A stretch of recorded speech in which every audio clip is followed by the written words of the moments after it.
Todd Father, you ever seen those notes where it's like, oh, this team has had 80 different lineup combinations this year? You're like, damn, how have they done so many different lineup combos? This is a new lineup combo today. Yeah, I've been a part of a couple teams like that too. So I just remember at the end of the year, they were saying like, dude, you batted everywhere in the lineup except leadoff. And I'm like, oh yeah, you're actually right. So yeah, I've been a part of a couple of those. These are good ones Like, though. yeah, and you're like, they're bad Did because you I get a can chance run to too. lead off? You get a One chance to lead time, off? one game I did.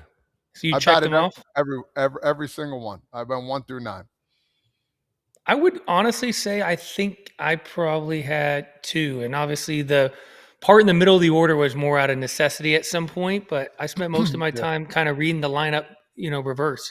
I was kind of dyslexic when it came to the lineup. I had to read from the bottom to the top. Hey, Scott, I'm going to ask you this, but I know KP is going to know. If you're batting 9th, who's batting in front of you? Is this a trick question? No. Just go with your gut. What's your answer? Who would Who's be batting in batting front of you? Yeah, if in you're batting front 9th. of you? Yeah. The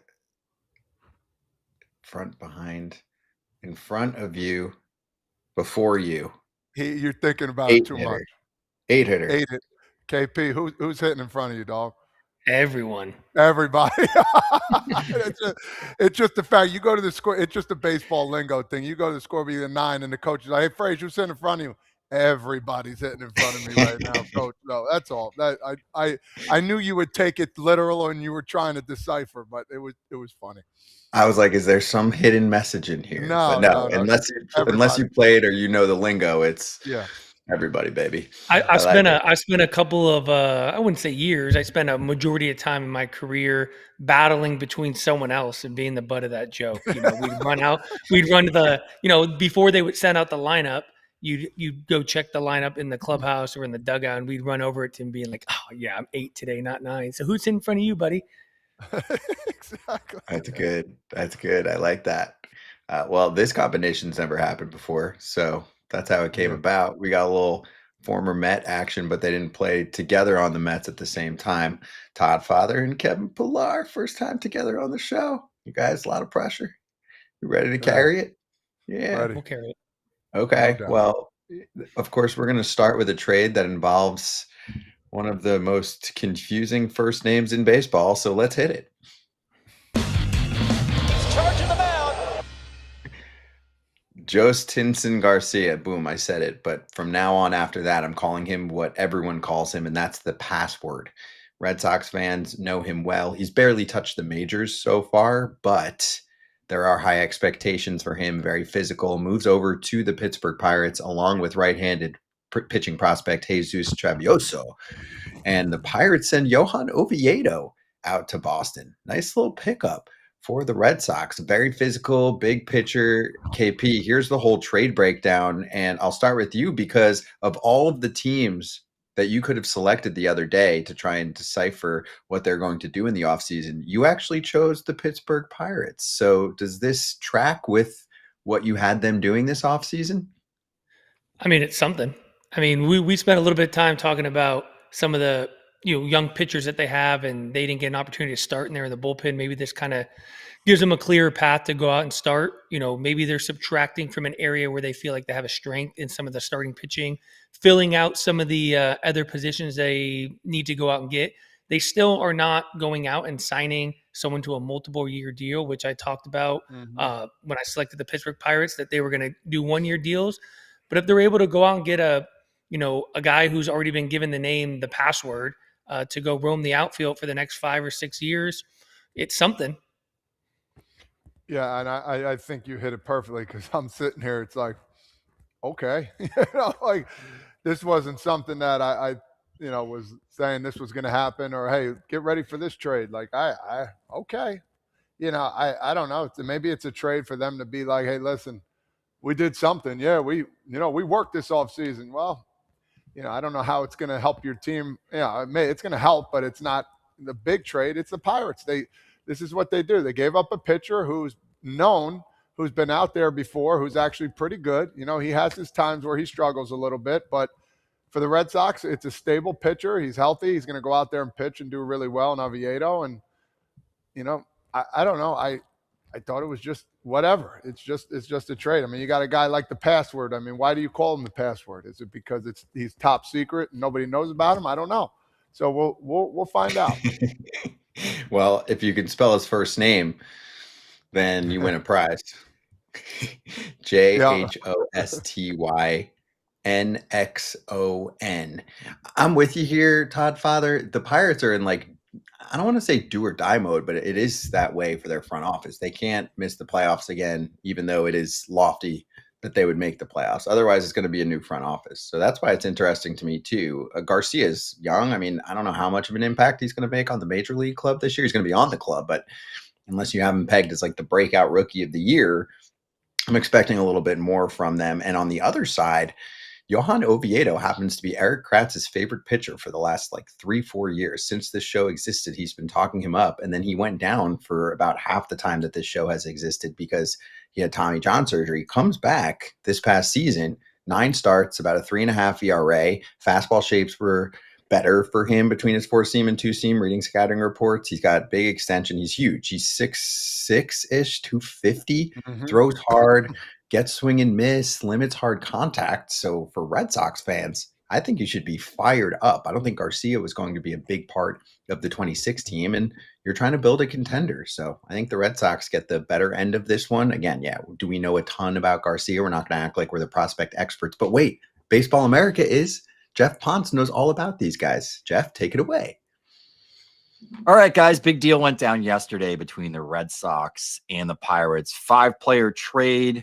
Johan Oviedo, major league pitcher that just returned from Tommy John surgery last season, goes over to the Red Sox side of things. He's joined by Adonis Guzman, who was a 5th-round pick this year out of Arizona.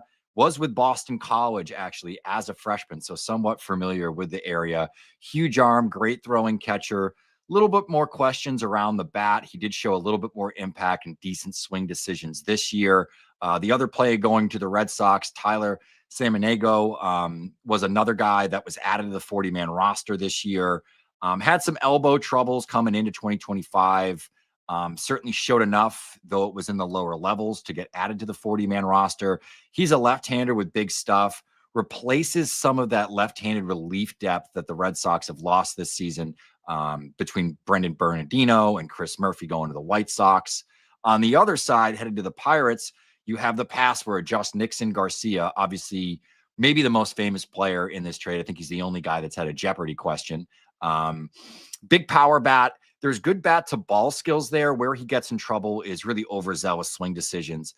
Loves to swing the bat, loves to try to attack any pitch that's even anywhere near the zone.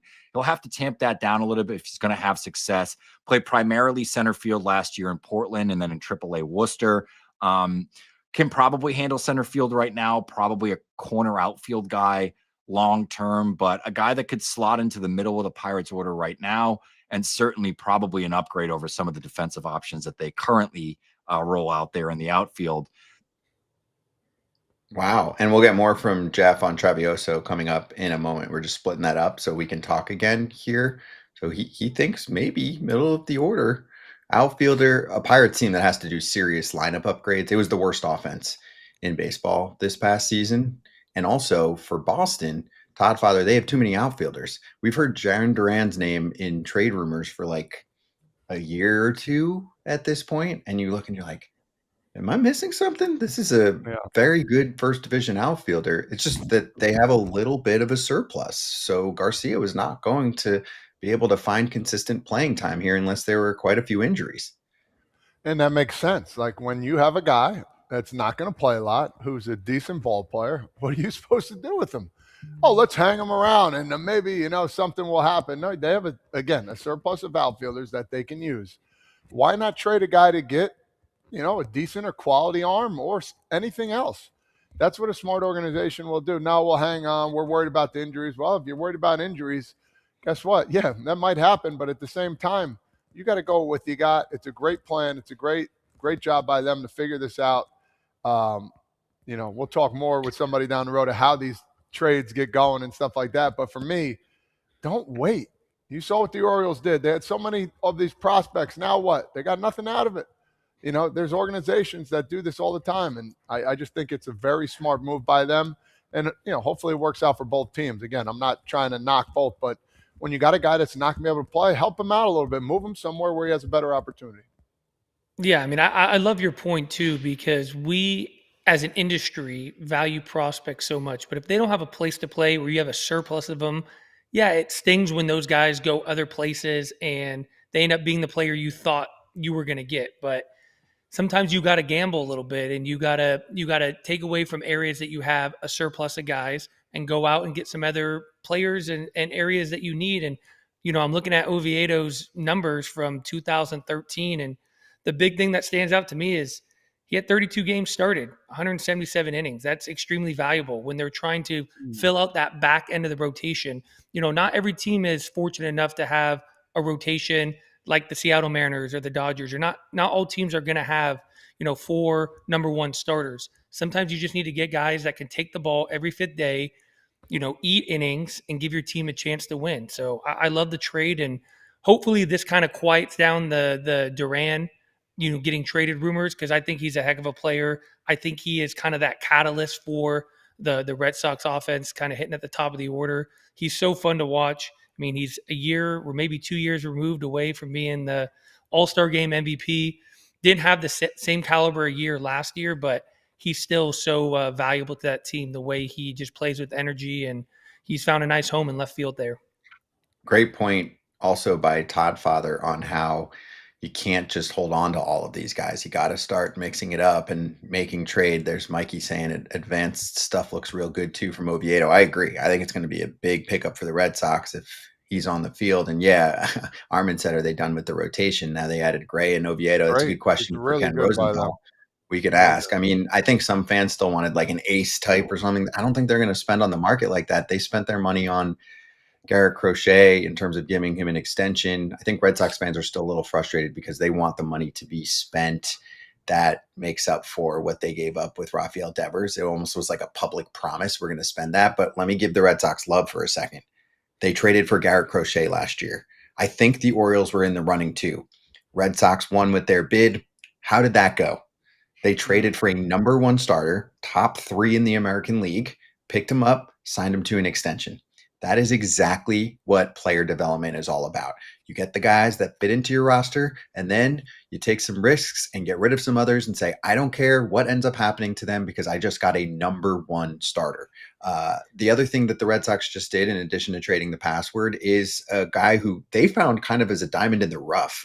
They didn't pay much for him in terms of when they picked him up as an international prospect. Like, he wasn't highly regarded. His name's Jesus Travioso, 5'11", 140 pounds. They signed him out of Venezuela for $10,000 in 2024. That's like basically as low as it gets when you're doing those international signings. So they found something here. And again, we're looking at the trade. I just want to cue up the second part of what Jeff Ponce from Baseball America is going to bring to the mix, because BA is very high on him. So Pirates fans could get excited. The big question mark, and I think the guy that drew the most interest yesterday, at least over on our site, which does focus on prospects, is Jesus Treviso. Treviso is really, really interesting. He's an undersized right-hander, but he's got huge stuff. Really, really good performance last year in the Florida Complex League. I think he made 39, pitched 39 innings there, 2.77 ERA, 52 strikeouts, 25 walks. As I mentioned, big velocity, sits 94 to 96. He'll ramp it up to 100 miles an hour. There's not a ton of bat missing traits there in terms of shape, but the velocity does play. His primary pitch is actually a gyro slider, 84 to 86 miles an hour, really tight bullet spin. Loves throwing that thing, throws it more than the four seam, commands it better than he commands his fastball, actually. Also throws a sweeper that isn't very good, and has a really good changeup as well that he kills lift on, commands that pitch really well, probably is an average or better pitch long term. So really interesting trade, I think, from the Pirates side and from the Red Sox side, and it's a trade that could certainly have some impact in the coming years. Good stuff, Jeff. I'm a nerd, so I love these types of trades. It's Bucko territory also as part of the FT network. They did an emergency episode last night. Noah Hiles and Platinum Key were on there. So if you want to get more insight from the Pirates perspective, you can go there later. But also, we're going to give you insight on the Pirates and Red Sox perspective right now with Ken.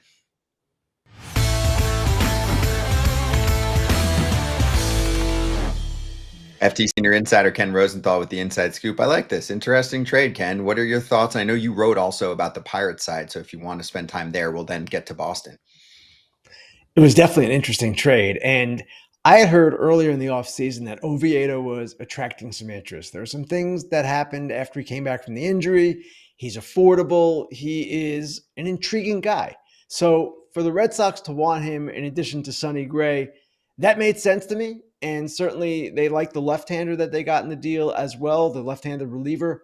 And then from the Pirates' perspective, Garcia, the password, is the kind of guy that they should be taking a chance on. Now, there is swing and miss there. There is a little bit of volatility there, but he's a good defender, a good base runner. And if they can unlock him, if they can kind of get him to rein in his aggression, they might have something there. And he certainly is a guy that could fit into their long-term future if he proves to be the kind of player that they envision.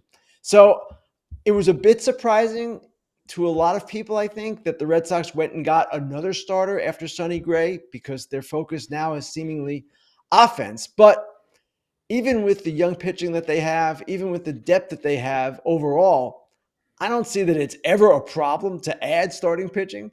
And if they can maybe make another deal and package one of those young starters with someone and get something else, all the better.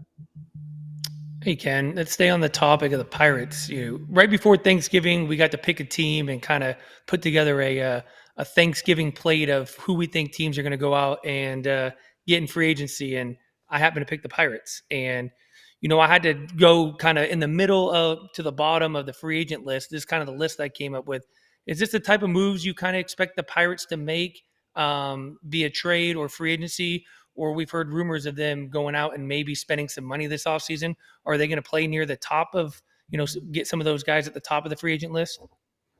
Actually, Kevin, those names are a little bit below where I think they are aiming. Now, they ultimately might end up with guys like that. I don't think they'll be at the top of the market for Schwarber or anyone along those lines, even if they try. Because when you're a Kyle Schwarber or any kind of elite player and you have better options, you're going to choose the better, more competitive option. So I don't see them there. But guys like Ryan O'Hearn, Jorge Polanco, Okamoto from Japan, those are the types of names I've heard with them. There are also trades they can make for maybe a Brandon Lau or Jeff McNeil. They are trying to get one or two regulars and 3 or 4 other position players that would be more depth pieces. The password kind of qualifies in that latter category, as I wrote today. So while those names you have there might ultimately be where they end up, it seems to me they want to do better than that. Those are the kinds of names that they've gone after in the past. 1-year guys. They still may end up with 1-year guys, but they are trying, it seems, to do a little bit better than that. We were just talking about Boston and how they picked up Oviedo. Sonny Gray is another guy. I mean, you think the staff is starting to line up a little bit better for this team. I mean, they were a playoff team last year. This only boosts them to be exactly where they want to be. I know they're trying to get more stuff. Do you see them going after any more starting pitching, or do you think this is it for them? Well, Todd, I didn't think they were going to get another starter after Sonny Gray, so I would be surprised if they got one more. Now, you never know, and certainly teams do all kinds of things and talk about all kinds of things, some of which never come to light and some of which do, but there are constantly conversations going on. It would seem to me that their focus now should be the bat, whether it's Bregman or Alonso or both or someone else. That is where they have to kind of get better at this point. They feel with Crochet at the top and Bayo and, of course, Sonny Gray and Patrick Sandoval coming off an injury, Carter Crawford coming off an injury, Peyton Tolle, and some of their other young pitchers that we've seen as well. Early is another one. They feel that they're pretty deep and they've got more coming. So I would be surprised if they went after another starter. But again, I was surprised that they landed Oviedo, quite frankly. One more on this because fans take everything very literal. And it sounded like Boston said they were going to get like a co-ace or a 1A, 1B, or a number 2 starter, right, to Garrett Crochet. And like you said, I mean, they filled out their rotation here. Some fans are like, where's my number 1A or B or number 2 starter here? And it seems like they found two guys. I think Sonny Gray can pitch a playoff game. Oviedo actually has the stuff to pitch a playoff game too. They did it a little bit unconventionally, and they don't have to spend like, say, a team like the Blue Jays will spend. So do you think fans are justified here, some of them, to be a little bit perturbed that they didn't get like this elite pitcher? I actually do. And I like Sonny Gray, but he's 36. And he's a guy who they love because of his strikeout rates and the swing and miss and the strikeout to walk ratio. All of that is really good. I just question whether when you get to October, Sonny Gray is still going to be that effective a pitcher.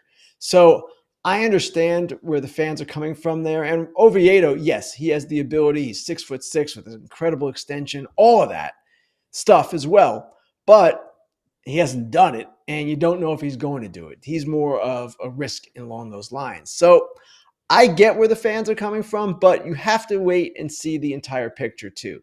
Because if in the end they end up, and I'm just throwing this out there, this is hypothetical, it's speculation, but if in the end they end up with Sonny Gray, Oviedo, and 2 bats, I don't know who those bats would be, but 2 bats, that's a pretty good offseason, it would seem to me. And if they need more starting pitching come the deadline, they can go get it then. Remember, the kids that they have came up last year and performed pretty well. Now, you can't expect them to be 200 inning guys in 2026, but there's definitely some promise there. And with Sandoval coming back, who knows what he might provide. So I kind of like where they are right now, and I want to see more, obviously, but that's true of any team at this stage. Let's stay in the AL East. Toronto Blue Jays, KP squad. Kyle Tucker just visited Florida, the Florida facility there. Okay, we got something going on here.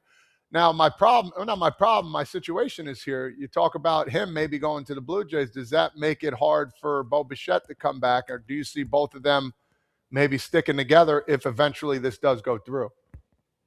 Todd, I don't know. And it certainly seems from the outside that it would be tough to do both those guys, right? Tucker at 350 to 400 million, Bichette at 150 to 200 million, and I might be low. They might be doing even better than that ultimately. That would seem to be a lot for sure when you've already signed Dylan Cease to a deal that's valued at about 185 in present day money. But the Toronto Blue Jays don't seem to be hesitating this offseason. So I don't know that we can rule anything out. And the other thing that's interesting here to me, Todd, and maybe you can talk about this. We've seen this with the Dodgers. Great players like to play with great players. And we haven't seen this kind of NBA thing happen much in baseball, but it has happened to an extent with the Dodgers, with Yamamoto joining Ohtani and then Sasaki doing the same. I wonder if maybe that is going to be a situation in Toronto where all of a sudden, after all those years of failing to get free agents, players say, you know what? Let's go there and win. They're close. Let's make it happen. Yeah. And in that case, if Tucker and Bichette, for instance, are willing to be creative in their deals, deferrals, whatever the case might be, then maybe it happens. I don't know that you can rule it out. Love it. Hey, as we approach the winter meetings here, can you kind of just take me through like a day-to-day, what you go through at the winter meetings? I attended my first one last year, and I kind of just walked around. It felt like kind of like a high school reunion. Got to see a lot of people. What's your kind of day-to-day like? Do you get invited into GM suites to talk to them? Are you constantly on the phone? Are you just walking around, running into people? I'm always curious to know what goes on. Kevin, I wish I was invited into GM suites. That does not happen. And the winter meetings have changed over the years. They've become less of a situation where you're seeing people in the lobby and trying to talk to people that way.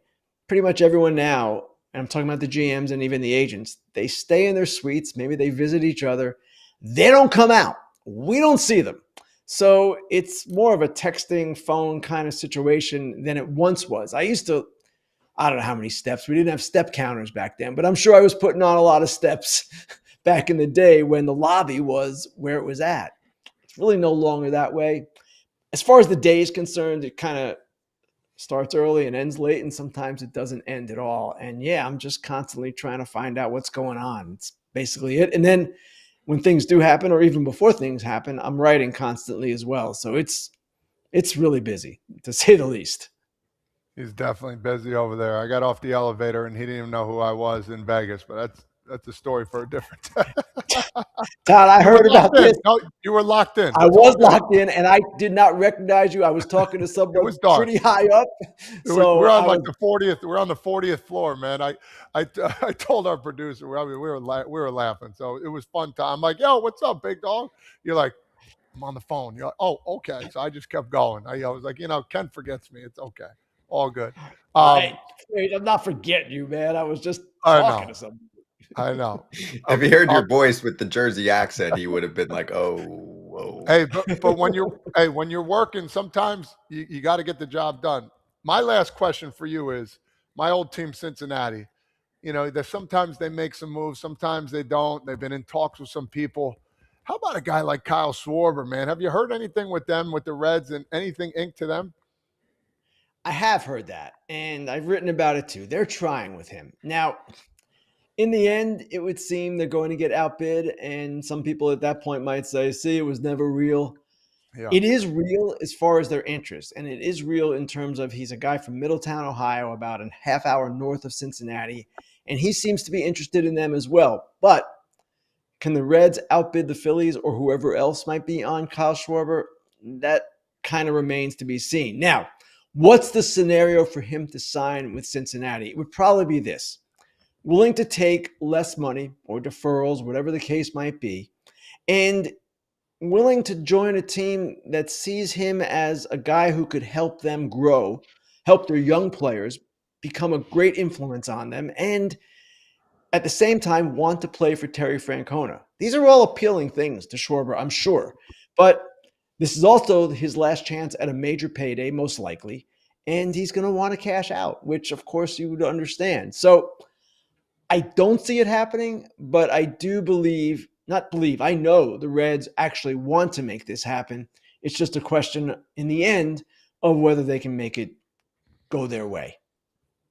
Last two here. One fan question. D. Alvarez wants to know what the Dodgers can get for a Teoscar Hernandez trade in return if that does end up happening. We had a good debate yesterday on the show. Kratz was like a little on the lower side because I guess he didn't have as good of a year offensively and definitely not a good year defensively. But is this about that for the Dodgers? Or is it, I mean, of course you want to get something for him, but is it also about getting all of the puzzle pieces back in a better position? I know it sounds weird because Teo's great, but they could improve a lot if they're able to fill that spot. It's a really good question. Now, they're looking for an outfielder right now, D. So that aspect of it complicates things. You trade Teoscar, you need two outfielders. Now, not impossible to get two outfielders. The Dodgers certainly could do it. But it's a question more of, yes, making the pieces fit together. He's not going to be able to DH for them, right? He's declined in the outfield, and they have a DH. His name is Shohei Ohtani, not going anywhere. So what would they want back? The Dodgers are always interesting because they'll take arms that maybe aren't succeeding elsewhere and turn them into something. I'm not sure what they would desire there. They would be clearing some money, and not that it ever seems to matter to the Dodgers. I'm sure that would be appealing to them. But it seems to me, Scott, that it would be more to increase their flexibility with their roster and open up some things for them, maybe with some better defenders. Again, I don't know that I expect this to happen, but as I reported, his name has come up in conversations, and there is a certain logic to moving him because this is an older position player club. They have the oldest position player team in the major leagues, or at least they did last year. So you always want to shake it up a little bit, I think, even if you're a two-time defending World Series champion, to keep things from growing stale. Trading Teoscar would be one way to do that. I don't know if it's the best way, but it would be one way. Let's finish with Hall of Fame. So if people want to hear Ken's thoughts on the voting that takes place on Sunday, Fair Territory covered it, and so did Ken's article in The Athletic. And we're going to talk to KP and Todd after this about that part. Here's the other slice that was from a few days ago. Alex Rodriguez was talking on a show about Bud Selig and said, all of this stuff you're talking about was under Bud Selig's watch. And he was referring to the PED era and some guys getting in and Bonds and Clemens conversation. Of course, A-Rod's part of that conversation. He said, quote, the fact that that those two guys are not in, but somehow Bud Selig is in the Hall of Fame, that to me feels like there's a little bit some hypocrisy around that. Your thoughts? I can see where A-Rod's coming from there. And certainly Bud Selig was the commissioner at a time when all this was going on. Now, you can make the case that this is more on the players, that while there weren't penalties in place, it certainly was frowned upon and it was illegal by the laws of the United States in some ways. But you can also argue, if you're Bud Selig, well, I wanted to do things and the union wouldn't let me. The question then becomes, okay, do you really see him as a Hall of Famer? Now, that goes to the question also, and I'm kind of circling around it here, but I'll get to the point of what is a Hall of Famer. It's someone who has a major impact on the sport, to be sure. And Bud Selig definitely did that one way or the other, however you want to look at it. But I understand where Alex is coming from there because, hey, you're seeing players who played in that era when it was kind of the Wild West and when there wasn't much enforcement from Major League Baseball, and they're getting penalized where the guy who was running the sport did not. So it's a very complicated question. I don't know that I entirely agree with A-Rod because I can see why Bud Selig is in the Hall of Fame. But at the same time, hey, there's some responsibility there. And I don't know that Bud Selig has ever taken full responsibility for that, or the responsibility you would want him to take. Basically, he's kind of said the union wouldn't let me do stuff and we didn't know and all these things. Hey, other people are taking the hit for that. Players are taking the hit for that. And I don't know that the commissioner should be out of the Hall of Fame for it or should not have been inducted into the Hall of Fame for it, but I would have liked to have seen more accountability, put it that way. Yeah. A precedent set. I know it's not a player, it's a commissioner, but yeah, he was the guy in charge during that era. So good conversation. We'll keep it going with the guys right now. Ken, thank you. Safe travels to our backyard, Orlando, and expect a big bear hug from AJ with drink in hand on Monday. Yeah, that's not happening. See you later. See you later. That's Ken Rosenthal.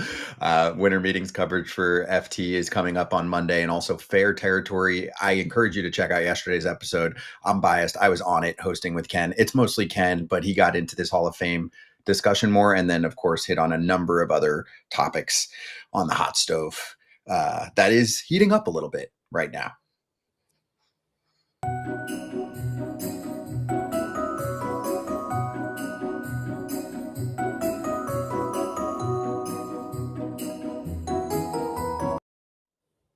There it is. That's a beauty right there. Live at the winter meetings, December 8th through 10th, which is now happening next week. Yeah, we're already there, already at mid-December. I am excited. It is in Orlando. We get to sleep at home. At least AJ and I live nearby, and then we will drive over and we will be there basically all day. We have a ton of manager and GM conversations that are on the books scheduled, and we will talk to them in person. So it's going to be a really fun week for this show. And it's the first time that we're going to be live at the winter meeting. So we're excited about it, especially for the fans that have been following us for a long period of time. You know how hard everyone works behind the scenes. This is cool for us to add it to our bucket list of events that we're covering.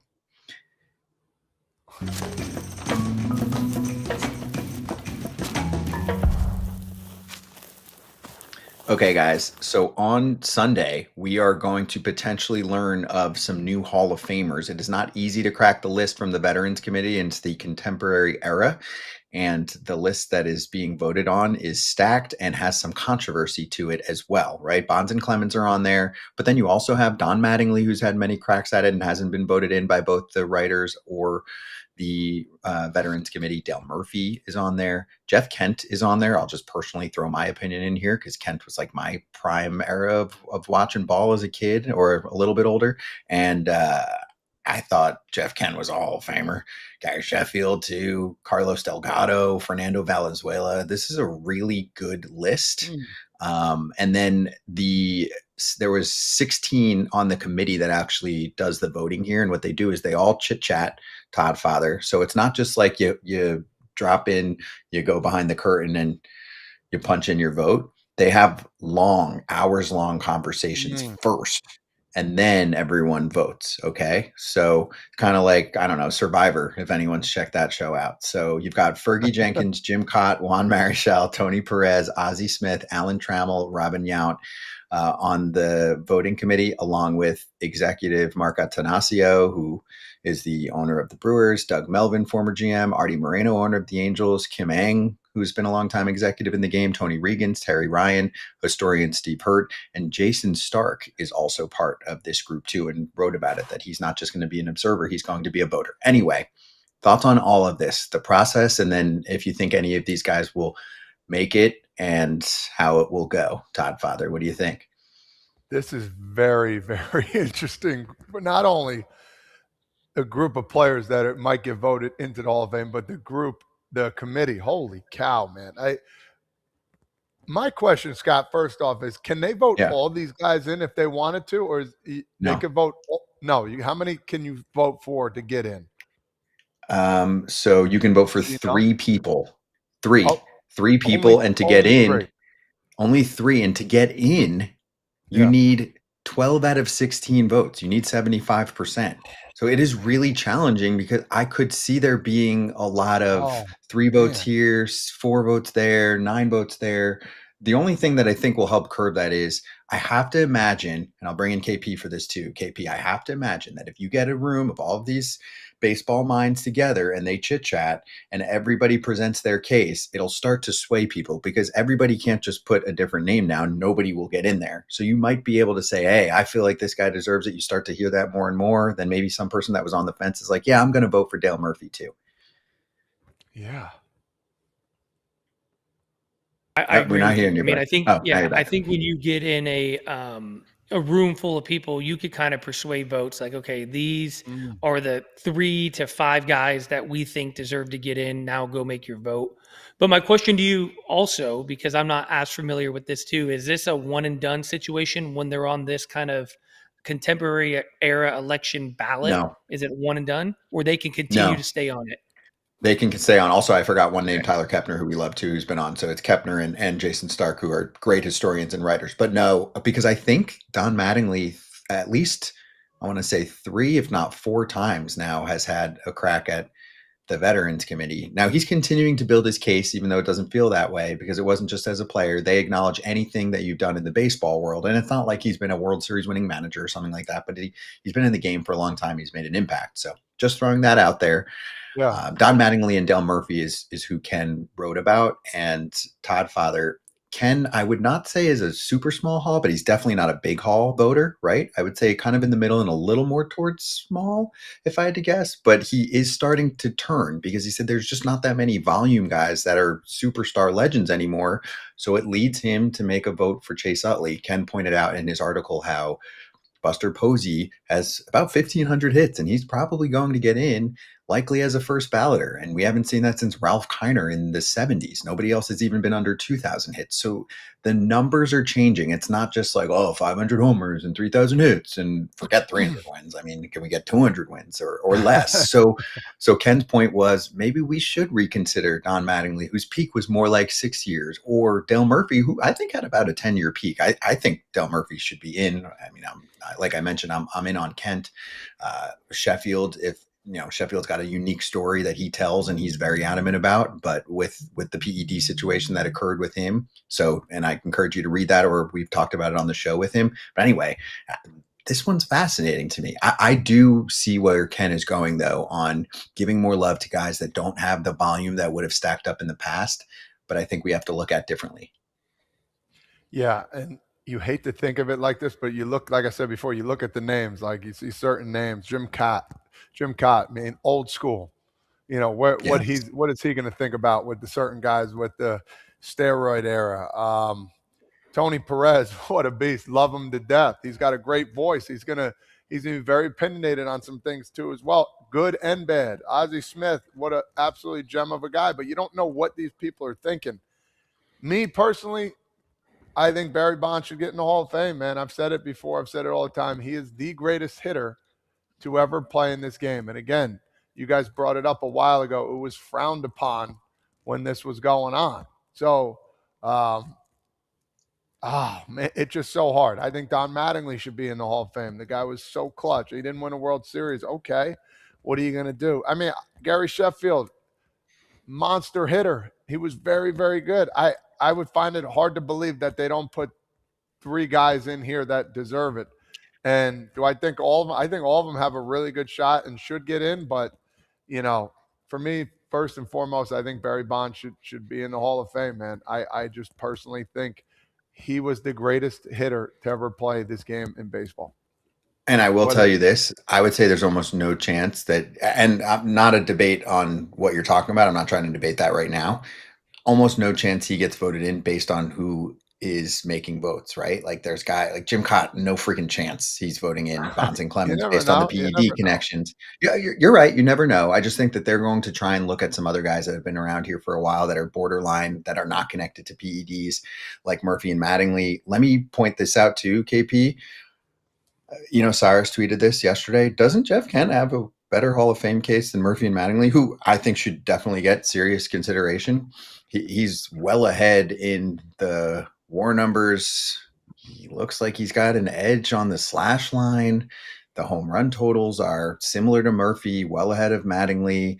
The weighted runs created plus, which is a very similar number to OPS plus, puts him at a very nice spot consistently in his career. He's won an MVP, 5-time All-Star. What am I missing on Jeff Kent? That people didn't love his defense? Oh, I'm sorry. He was a monster slugging second baseman and played. It's not like he was a disaster over there.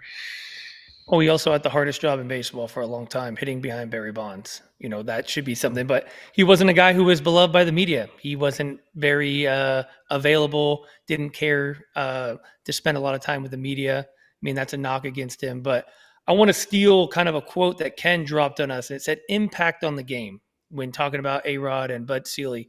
Do not all these guys have an impact on the game?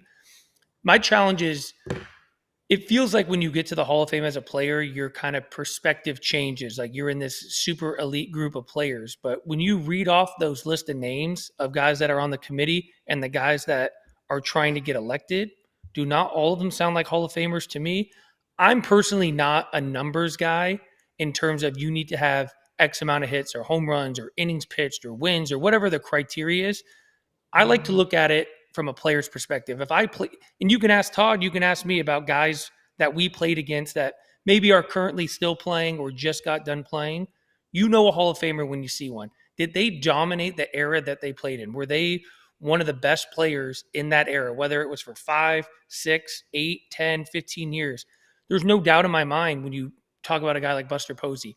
He doesn't have the statistical numbers and the accomplishments, but was he one of the best players or the best player for the 6 years that he was on the field every single day? Without a doubt. So I've always kind of been a little bit bigger Hall guy. I don't think it should be for everyone, but if you go around a room and ask players, hey, you ask guys who played against Dale Murphy, was he the best player in the field almost every single time he stepped on the field? Absolutely. Same goes for Don Mattingly. Same goes for Gary Sheffield. I think a lot of these guys are very deserving. To Todd's point too, I'm a huge believer. I know all the noise and speculation and all the things around Barry Bonds, but when you talk about impact on the game, this guy's been retired for how long? And we're still talking about this guy as the greatest player to ever play. Maybe Shohei's kind of coming up on that eventually if his career continues to go the way he's going. But you talk about the most dominant baseball player of all time, it's Barry Bonds. It's a very easy answer, much like you would get in the NBA. If you ask someone, it's Michael Jordan. So there's some people that can make an argument for LeBron or Kobe and some other players. But if you're having that argument of best player and it comes down to 3 guys and he's not in the Hall of Fame, I think we're doing the Hall of Fame an injustice by not having him in there. Okay, well said. Good thoughts there. And we're going to change gears. We're ready for our next guest. So he is a longtime executive in the sport. Last gig was GM for the Twins from 2017 to 2024. And he's back on the show with a different crew to talk to. So fresh questions. You can also listen to his podcast. It's called Rosters to Rings. Thad Levine joining us right now. Great timing as the winter meetings are approaching. So Thad, great to have you on and good to see you again. What I want to do though is, because the online world really needs to get hooked in from the jump. And I feel like the pressing question that will really bring people in, and we'll get to a lot of other things, is What do you think the Twins are going to do with Byron Buxton, a guy that you know pretty well as you spent a lot of time with him? Do you think that he will end up getting traded? And do you think that Byron will waive a no trade clause to a number of teams based on where the team's at right now? I'm hitting you with something hard to start because I want people to know we're bringing it today. You're playing the AJ Pierzynski role here. This is the first time I've been on the show with no catchers present. It's quite shocking. I don't know how to respond. It's refreshing. Yeah. Yeah, it is refreshing, for goodness sakes. Yeah, much better looking too. We don't hide behind the mask, you know? Better beards, that's for sure, fellas. Hey, just quick appreciation. I haven't got a chance to spend much time with you guys. Saw you guys play. Kevin, absolutely spectacular defender. Some of the most highlight reel catches I've ever seen in my career you made. I remember so many of them, especially in Toronto. Just an absolute pleasure to watch you play with your intensity on defense. And Todd, I would say, in a word, freakish in terms of your power, your pull side power. I remember the home run derby you hit and was a highlight of my career. You doing that in front of the home crowd was spectacular. But as we enter free agency, and we can talk about that globally, like you two guys would be coveted right now based upon your skill set. So pleasure to spend some time with you. With regards to Byron. Byron is such a unique player. I think keep in mind, guys, that one of the mentors he had, the captain who preceded him, was Joe Mauer. Joe Mauer played his entire career in Minnesota. Joe Mauer, who I know definitively because we offered to him at the end of his career the chance to go play wherever he wanted to. Derek Falvey, myself, ownership was very supportive of that. Joe decided to stay in Minnesota. He felt a bond to that community. He never wanted to turn his back on that fan base. And I think Byron is wired in some similar fashions. Last trade deadline, I think he made a very bold statement to the media in which he said definitively he was not going to be traded. He was going to stay with Minnesota. So while he is desirous of winning a championship, I think he primarily would like to do that in Minnesota. So I think the question remains, will Derek Falvey, will now skipper Derek Shelton sit down with him? Will they convince him that they're going to be competitive and competitive soon? And if so, I would expect Byron Buxton will want to be part of that. He's going to want to deliver a championship as best he can to the Minnesota fans. If, however, they say that they're a number of years away, he may start looking elsewhere. But I think he's going to be very specific as to where he wants to look. He is from Baxley, Georgia. I think the chance to get closer to home would be very important to him. Otherwise, I would see him staying in a Minnesota Twins jersey. Yeah, before we get into the specifics of teams and stuff, I always, when I have an opportunity to talk to someone like you, I kind of like to just know kind of what the day-to-day is like at the winter meetings for someone in your previous position. I attended for the first time last year. I spent a lot of time on the ground floor kind of walking around, but I always like to get a little insight now that I'm done playing. Do you go in with like a checklist in mind? Do you have free agents that you want to set up meetings with? Is it agents calling you? Just kind of take us into kind of the day-to-day and I guess the course of the winter meetings, how that kind of shakes out for you. I mean, primarily we want to know if the traveling secretary has good snacks in the suite. I mean, that's kind of the focus of it. Kevin, I would say it's changed dramatically over the course of my career. When I started, I was with the Colorado Rockies. Dan O'Dowd was the general manager. And the way it started was I was literally handed a list of all the phone numbers of the other general managers. I would call all 29 rooms and try to set up individual meetings where Dan O'Dowd and his group could go sit down with them. And so there was a lot more individual engagement with teams. We would actually literally go visit with at least 20, if not all 29 other clubs.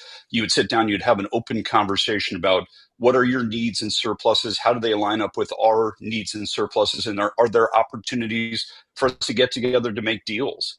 I think things have changed now a little bit at the winter meetings. There's far less meeting together. There's a lot more conversations over the phone by way of text. There's a lot of stuff done leading up to the meeting. So you really are very targeted when you get to the meetings. Maybe you're only meeting with 4 or 5 clubs. It's the clubs that you see the most likelihood of getting a deal done.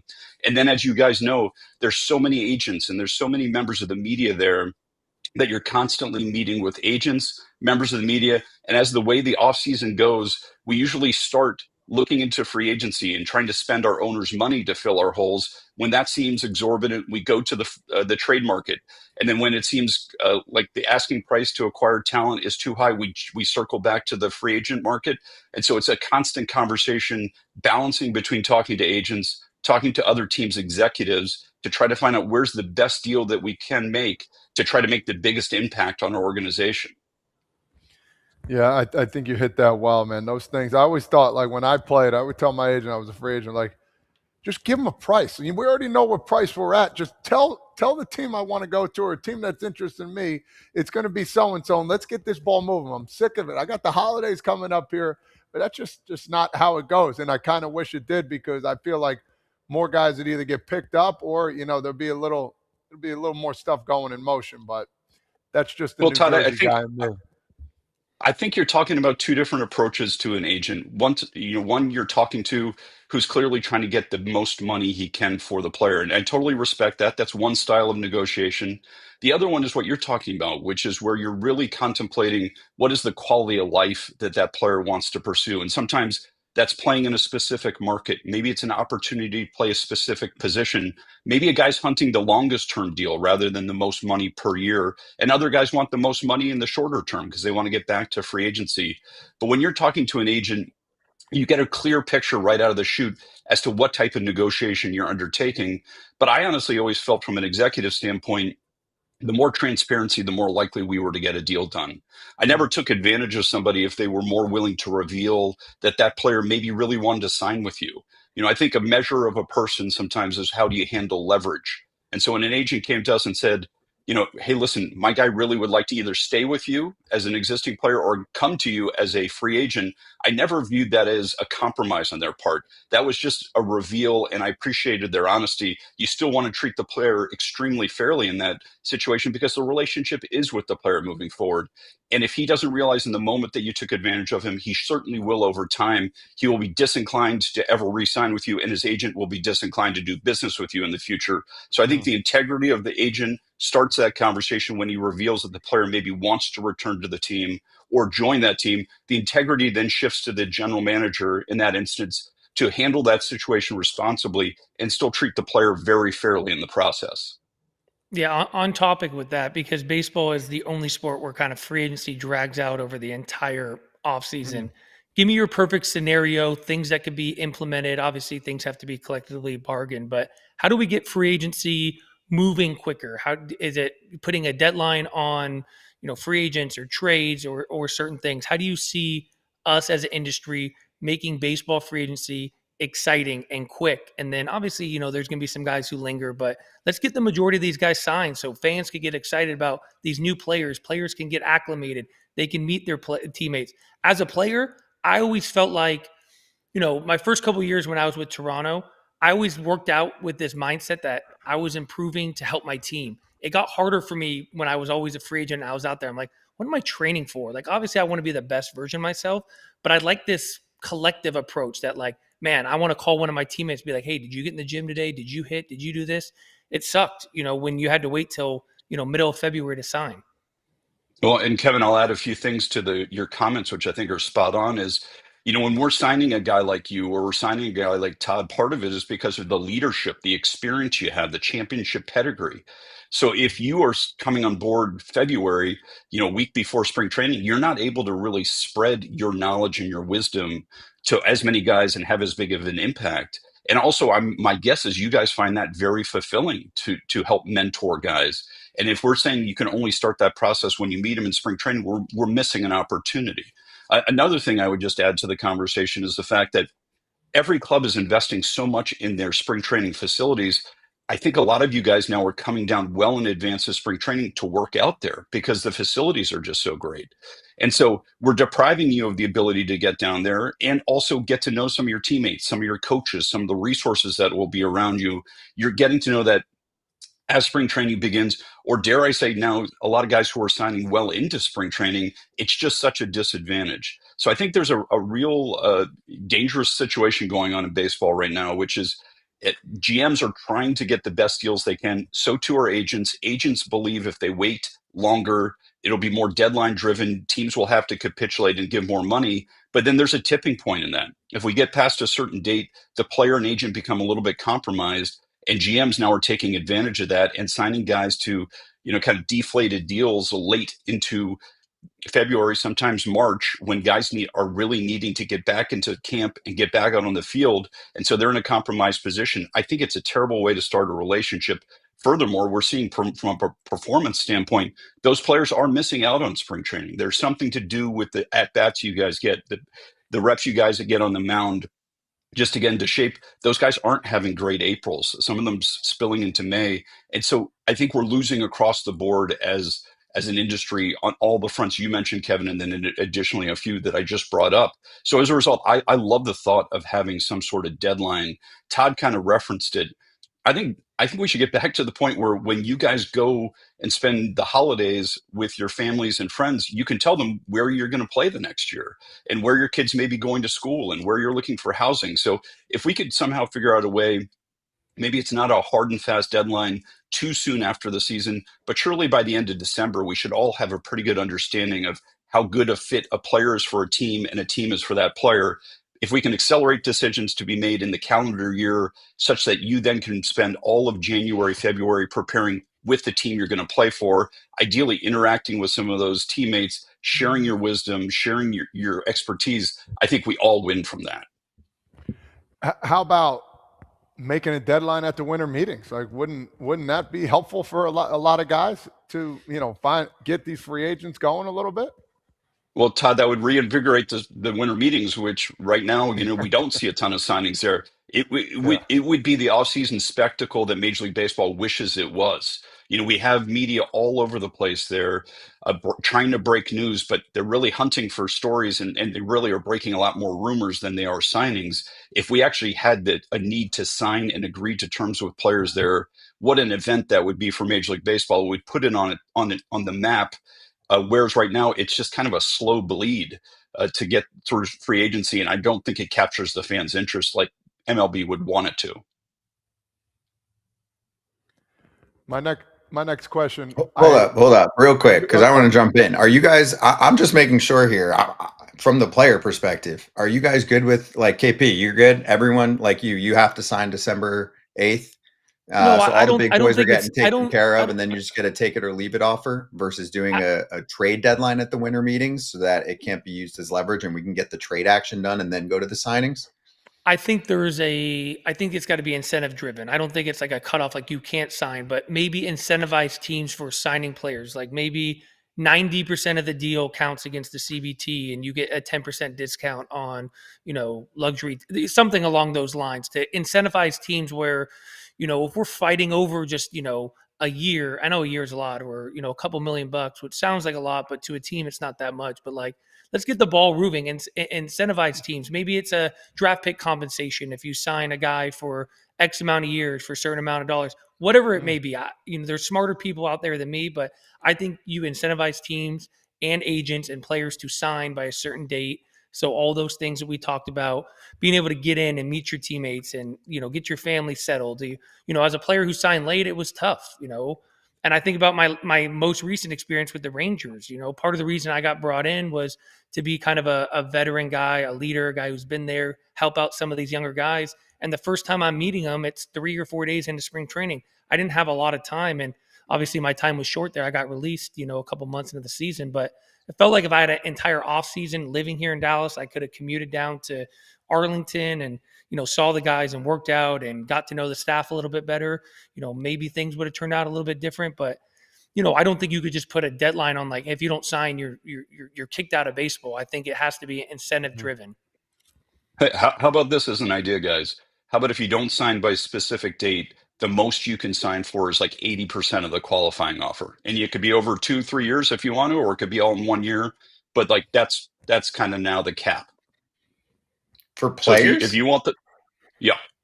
But I think it's such an unrealistic ask when you're saying that. I mean, that just gives, you're coming from a longtime executive side, Thad, where that's a way for that side to squeeze guys. Like, for me, why not do the incentive side, which incentivizes teams to actually be active versus them saying, take it or leave it. If you wait until tomorrow, you're only get 80% of the qualifying offer. I just think that's a trash way to operate in a negotiation.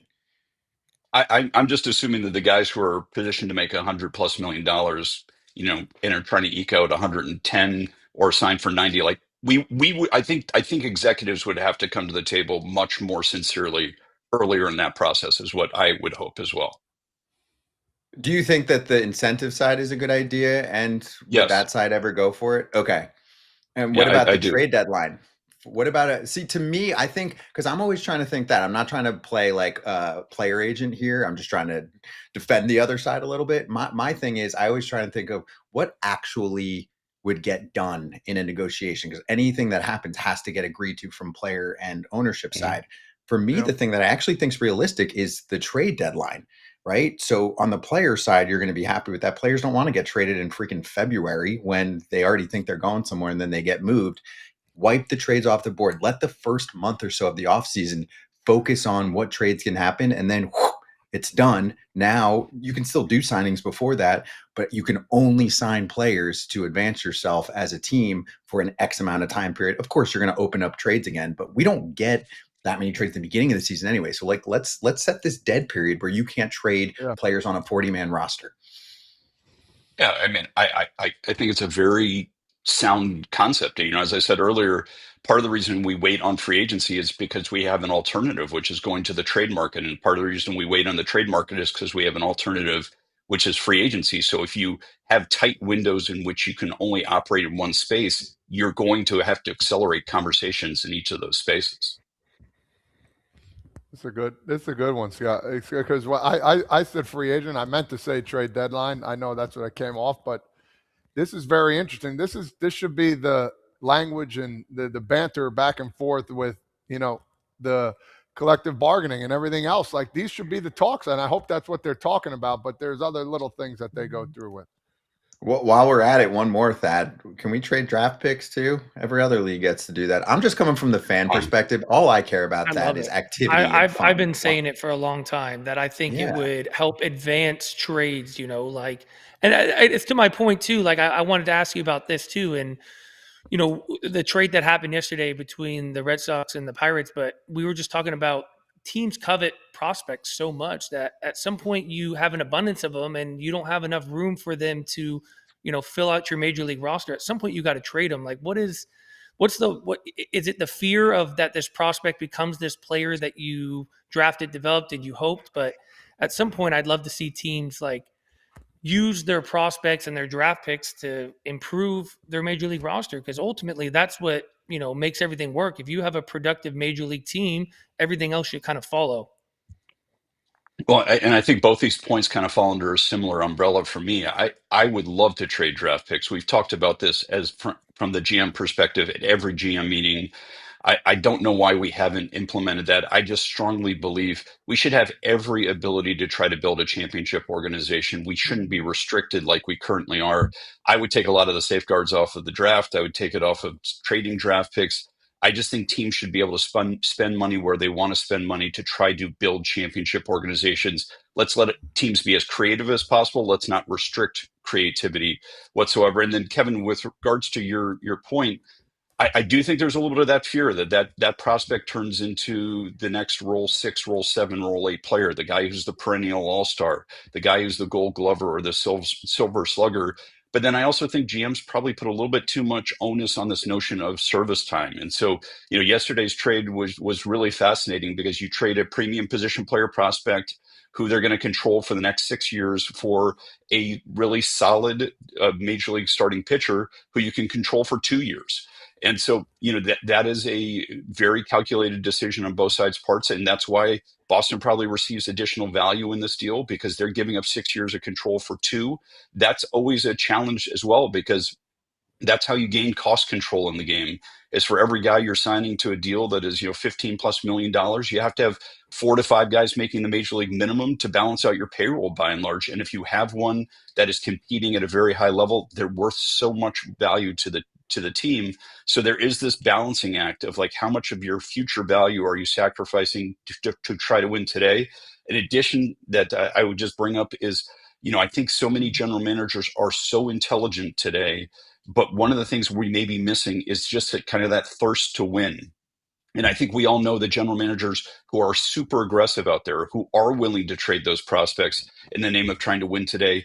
I think there are more general managers out there who want to play it safe and want to keep their prospects for the future, to give a chance to win in the future, they're not necessarily willing to forego the chance to win today. I think there's a little bit of an imbalance in the general managers today. When I started in the game, the average GM was kind of the Kevin Towers, Dave Dombrowski, Jim Hendry types of guys, Omar Minaya, Jim Bowden. These guys were going for it all the time, and they wore that on their sleeves. Now I think guys are a lot more reserved about that, and they're playing for, not only for tomorrow, but they're also playing for 3, 5, 10 years down the road.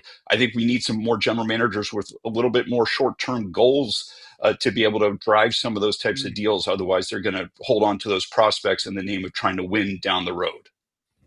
Preach that. That last part was money right there. Last question for me. I'm going to shift gears here. Ron Washington, what do you think this? I mean, he's been around the block. He's been everywhere. He's well loved. I mean, what do you think he'll bring to the Giants moving forward here? Yeah, Todd, I'm glad you brought up. He is one of my biggest friends and mentors in the game. Just a spectacular human being. Anyone who's touched this guy knows that he just loves the game of baseball at such a high level. He's not a glass half full guy. He's the water's brimming over. He is tremendous. I've never seen a guy who has the impact he has on the morale of a team. Just nobody was ever down when Wash was in the clubhouse. He genuinely believed, and he espoused when he was the manager of the Texas Rangers, give us the AA roster tonight. We're going to kick somebody's butt. And that's basically what he said. Never once in his tenure with the Rangers did he ever come up to me or John Daniels and say, hey, this guy can't play here or he's not good enough. He always embraced the best that every player had to offer and put them in the ultimate position to succeed. In addition to that, guys, I think he's the best infield guy I've ever been around. I've heard great things about Perry Hill and a few guys, but he was the best guy I've ever witnessed. He's a great base running guy, tremendous third base coach. I know he won't be doing that for the Giants. But in today's day and age, I'm not sure how many competitive advantages you get from your working coaches. You unequivocally do that from Wash. You see how he's impacted every team's defense that he has been part of. Marcus Semien, Eric Chavez, Oz Albies, all of these guys give him so much credit for becoming the Gold Glove players that they became. And I think on top of that, he's just such a effervescent, spectacular human. So the San Francisco Giants obviously have a very good left side of the infield. You've got Rafael Devers potentially moving to first base. What better guy to come in and not only make him an average first baseman, but if there's anybody out there who can make him an above average first baseman, it would be Wash. One of their best prospects, Eldridge, is going to be coming up at some point soon.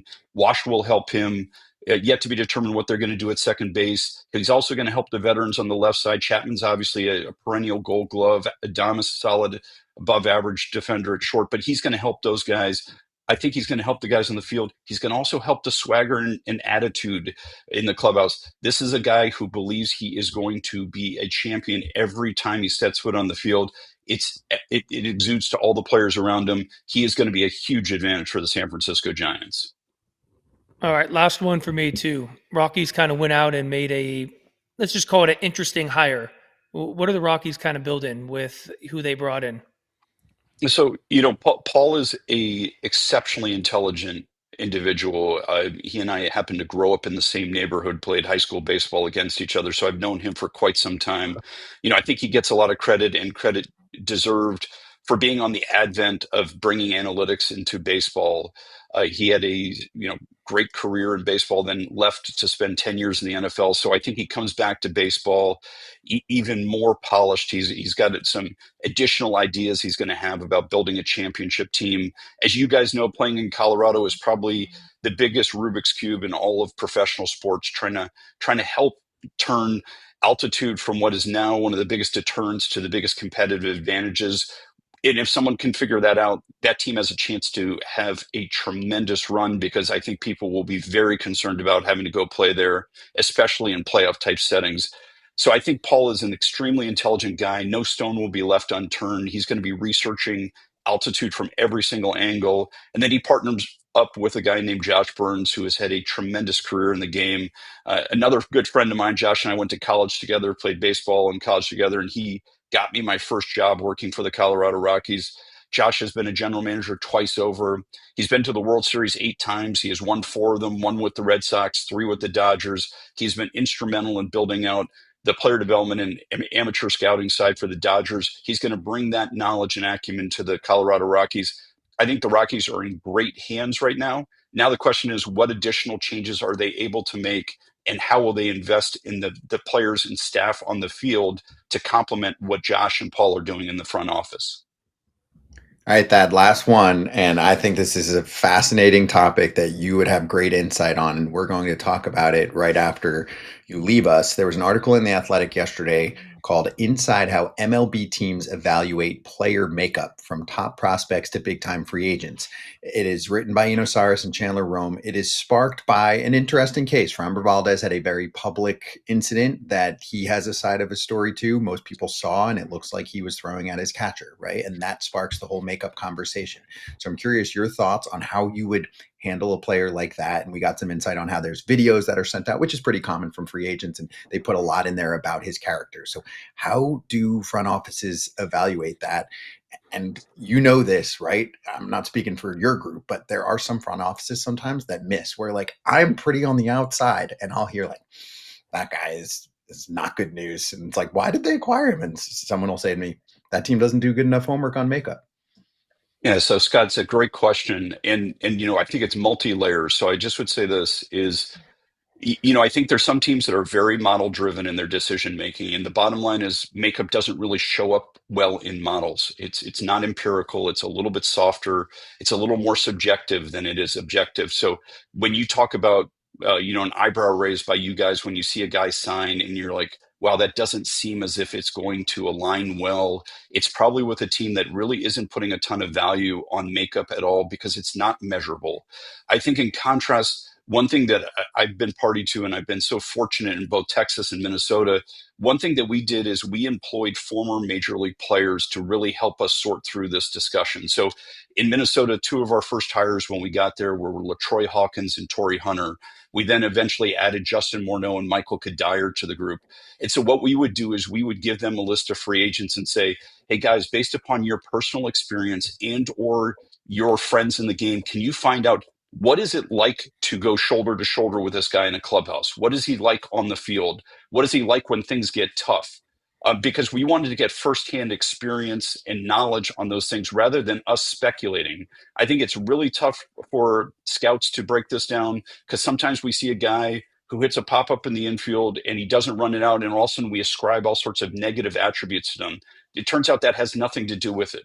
So we want to talk to players who've either played with those guys and been in the clubhouse with them, or who can access players or coaches who have been in the clubhouse with them to find out exactly what's going on with these guys. So there's no surprises when we acquire them.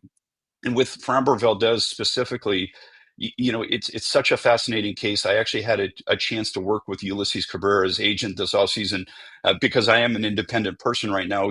He asked my opinion of how our front office is going to perceive him. He did put together a video, as you referenced, Scott, and the video is fascinating because usually these videos are hype performance videos. This is actually a 20-minute video, which really gives you insights into who Framber Valdez is, where did he grow up, what is his family like. It's the classic story of a guy growing up in a household with no electricity and no running water and really having to fight for everything throughout his life. It really put the person in perspective.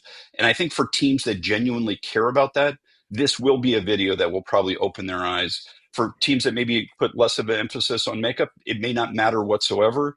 But the reality is this guy's been a really, really good performer for quite some time. Hits the market a little bit older than some free agents, but no fault of his own. This was because the Houston Astros probably tried to do a few things on the front end to extend his tenure with them. He's a year older, but he is one of these guys who is, throwing 6-7 innings every single time he goes out there. I think that's going to get the attention of teams. They're all going to ask him what happened that night when he crossed up the catcher. As long as I think he's accountable, contrite, and sincere about his answer, hopefully he will be put in a position where the teams can look past that and he'll find the perfect team and the perfect fit for him to continue to showcase his talents on the mound.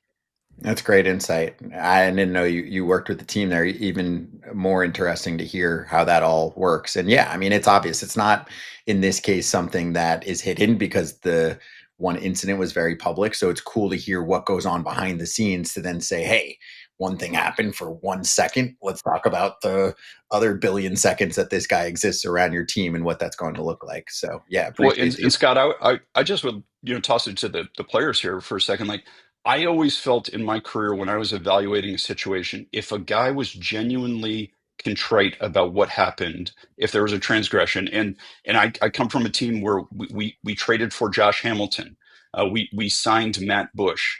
These guys had done some things in their lives which were challenging, to say the least. Both of those guys were genuinely accountable to their actions.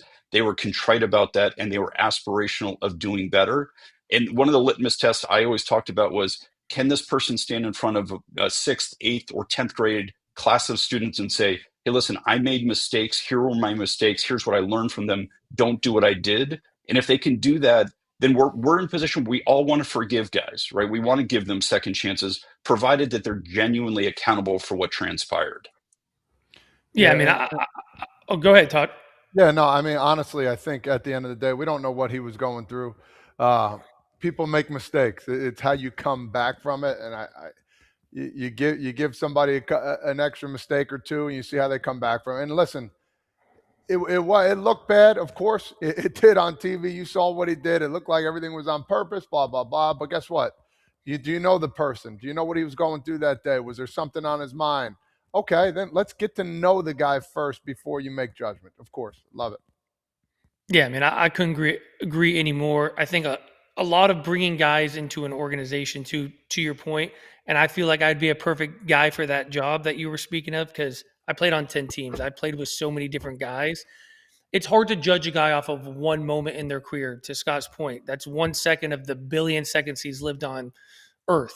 Some of these guys, you have no idea where they came from, how they grew up, what they did. Personally speaking, I had a moment in my career that, was the lowest of lows. And if people want to judge me for that one moment in time where I made a mistake, so be it. But if you ask anyone that I played with or that I've been in contact with, coaches, front office, players, they tell you that was just, a moment of weakness. I grew from it. I stood up. I was accountable for what I did. I moved on. I did everything I had to do in order to make it right with the group of people that I offended and that I was hurt from.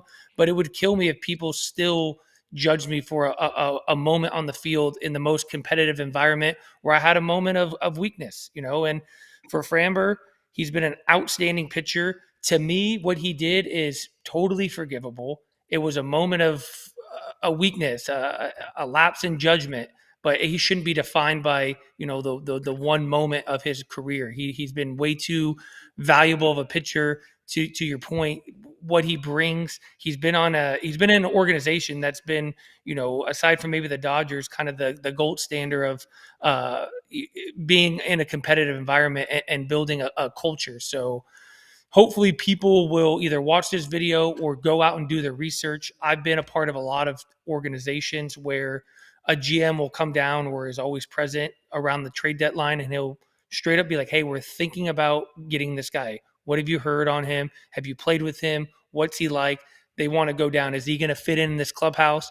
And if the answer is yes, he's going to fit in. And if the answer is like, he's a little bit difficult to handle, but I think what we've created in this clubhouse is enough to kind of bring him in, and he's not going to be a distraction because the talent is so great. You bring a guy in and, people could change depending on their environment and the people they're around, they could improve, so hopefully this is just a blip on the radar for him, something we're not talking about, once he signs, and just allow his body of work to go kind of speak for him. Well, and Kevin, I'll add one thing to what you just said there, which is one thing we did in addition to talking to some of our leaders when we're talking about bringing a guy into the clubhouse. We went and talked to the visiting clubhouse manager, and we asked him, hey, how does this guy conduct himself in the clubhouse? How does he interact with the clubbies?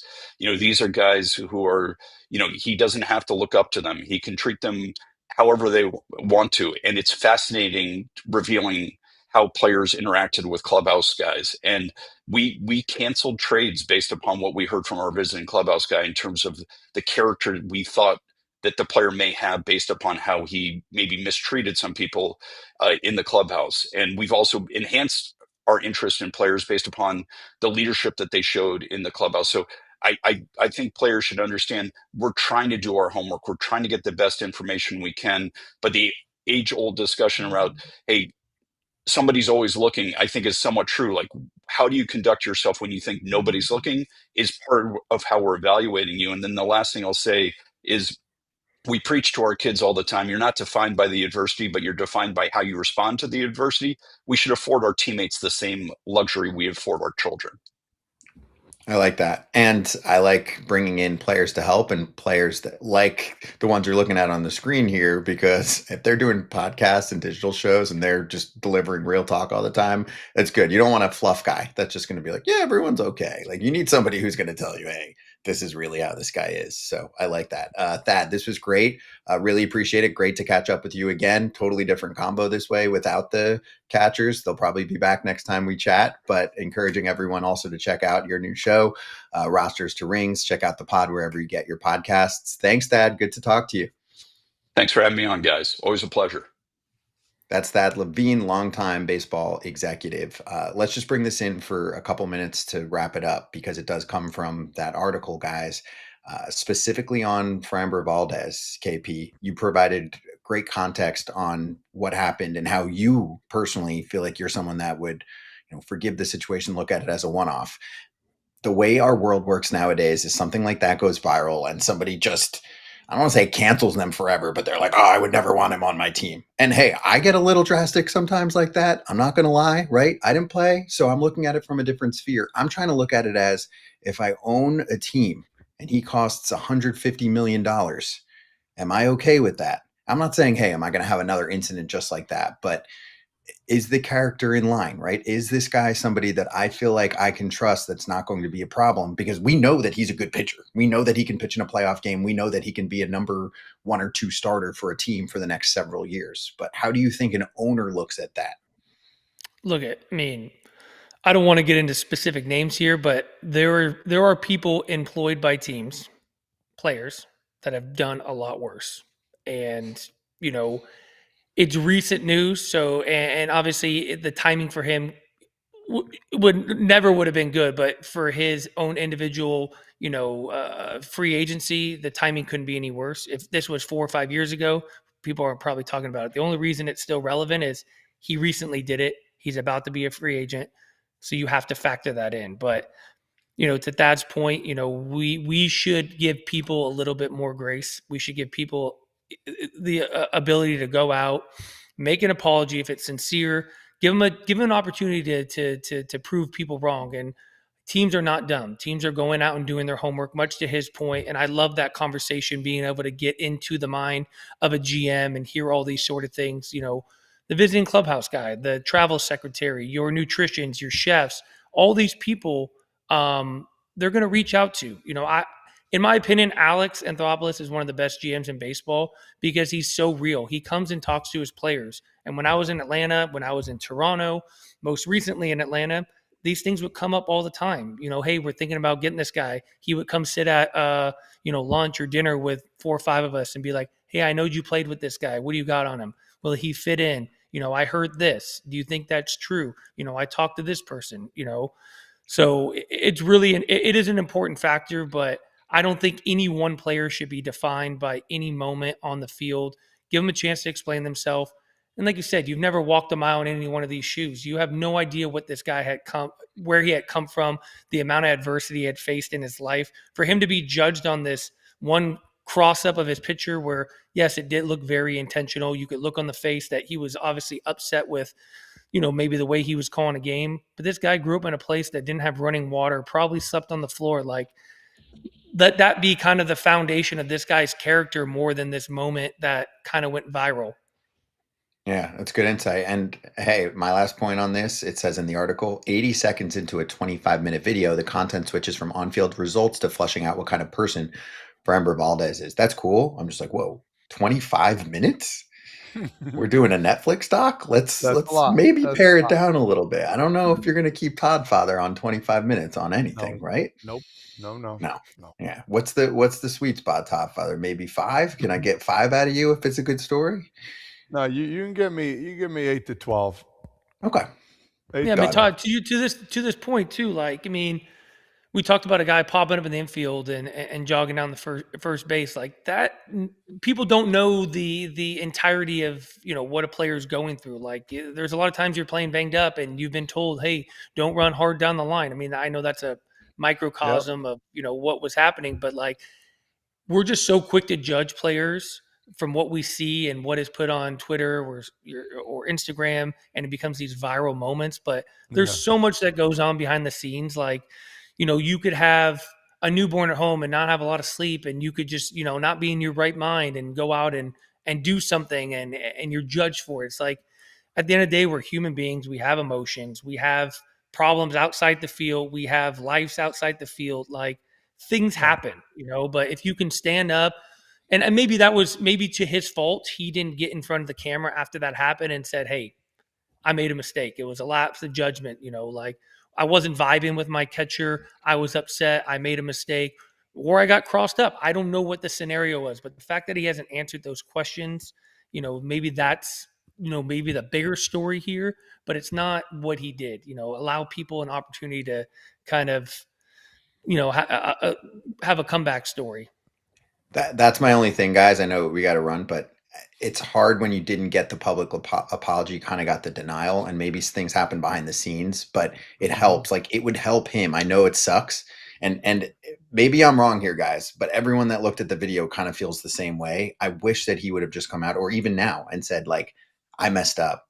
I'm a human. Can you feel me on this one? I apologize. Like, forgive me to the public and forever. And I think it would have played out better. That's me. Yeah. I think people do give forgiveness, but it seemed like there was the denial at the time, and we've never really gotten it. I'm sure the conversation's different with teams, but that's the main issue I have. Do you guys feel me on that one? Like if he just comes out and says that part I think makes it easier. It's hard to look at the video and be like, that was a cross up. That was a real genuine cross up. It's because I think the biggest issue of the whole thing, and I'll just button it up, it's because he did it to his own teammate. It wasn't like he did it to somebody he didn't like. He did like, what was that about? And that's something that'll stick with him, And there's far more horror stories. Don't get me wrong. The guy's okay. It could have been much worse. Don't get me wrong. But yes, he did it to his own teammate, and that's the problem that people are going to have with it. Okay, let's get to our next off-season to-do list. Coming up next, we are going to talk to Giraffe Neck Mark about the plan for the Mets this off-season. And a little reminder to everyone, the FT Network is heading towards 300,000 subscribers. So if you want to give us a little sub, it's baseball the way it should be covered. Great merch at foulterritoryshop.com. And also, you'll want to subscribe to the channel of our next guy who's about to join us. Let's hit it.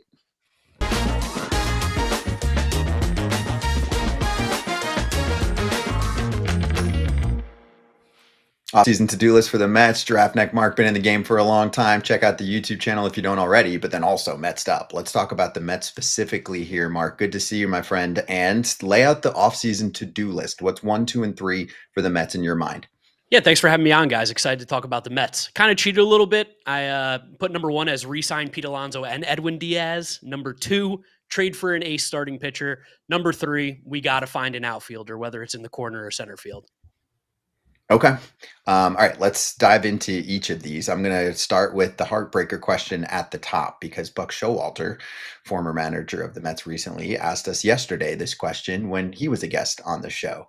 Mark, you can only keep Pete Alonso or Edwin Diaz. Forget about the money, right? Let's say Pete's getting 120 and Diaz is getting 95, whatever, right? The money shouldn't matter a ton when you're thinking about this team. You can only pick one. Which one do you need for next year? I think it's Pete Alonso. As much as Edwin Diaz is arguably the best closer in baseball, I think you can still build a strong bullpen without having the best closer in baseball, where it's really tough to find the offensive production that Pete Alonso has at the first base position. I know defensively he's got his shortcomings, but 35 to 40 home runs in a year, an OPS approaching 900, driving in 110, 120 runs a season. What Pete brings to the plate, it's really difficult to find in baseball, and you usually have to pay a lot. So to be able to get that kind of value at the first base position, I don't know how the Mets would really even come close to being able to fill in the shoes of Pete at the plate. Yeah, to that point, do they have an internal option if Pete doesn't come back? And What's kind of the knock around Pete Alonso? All he's ever done is been a productive first baseman.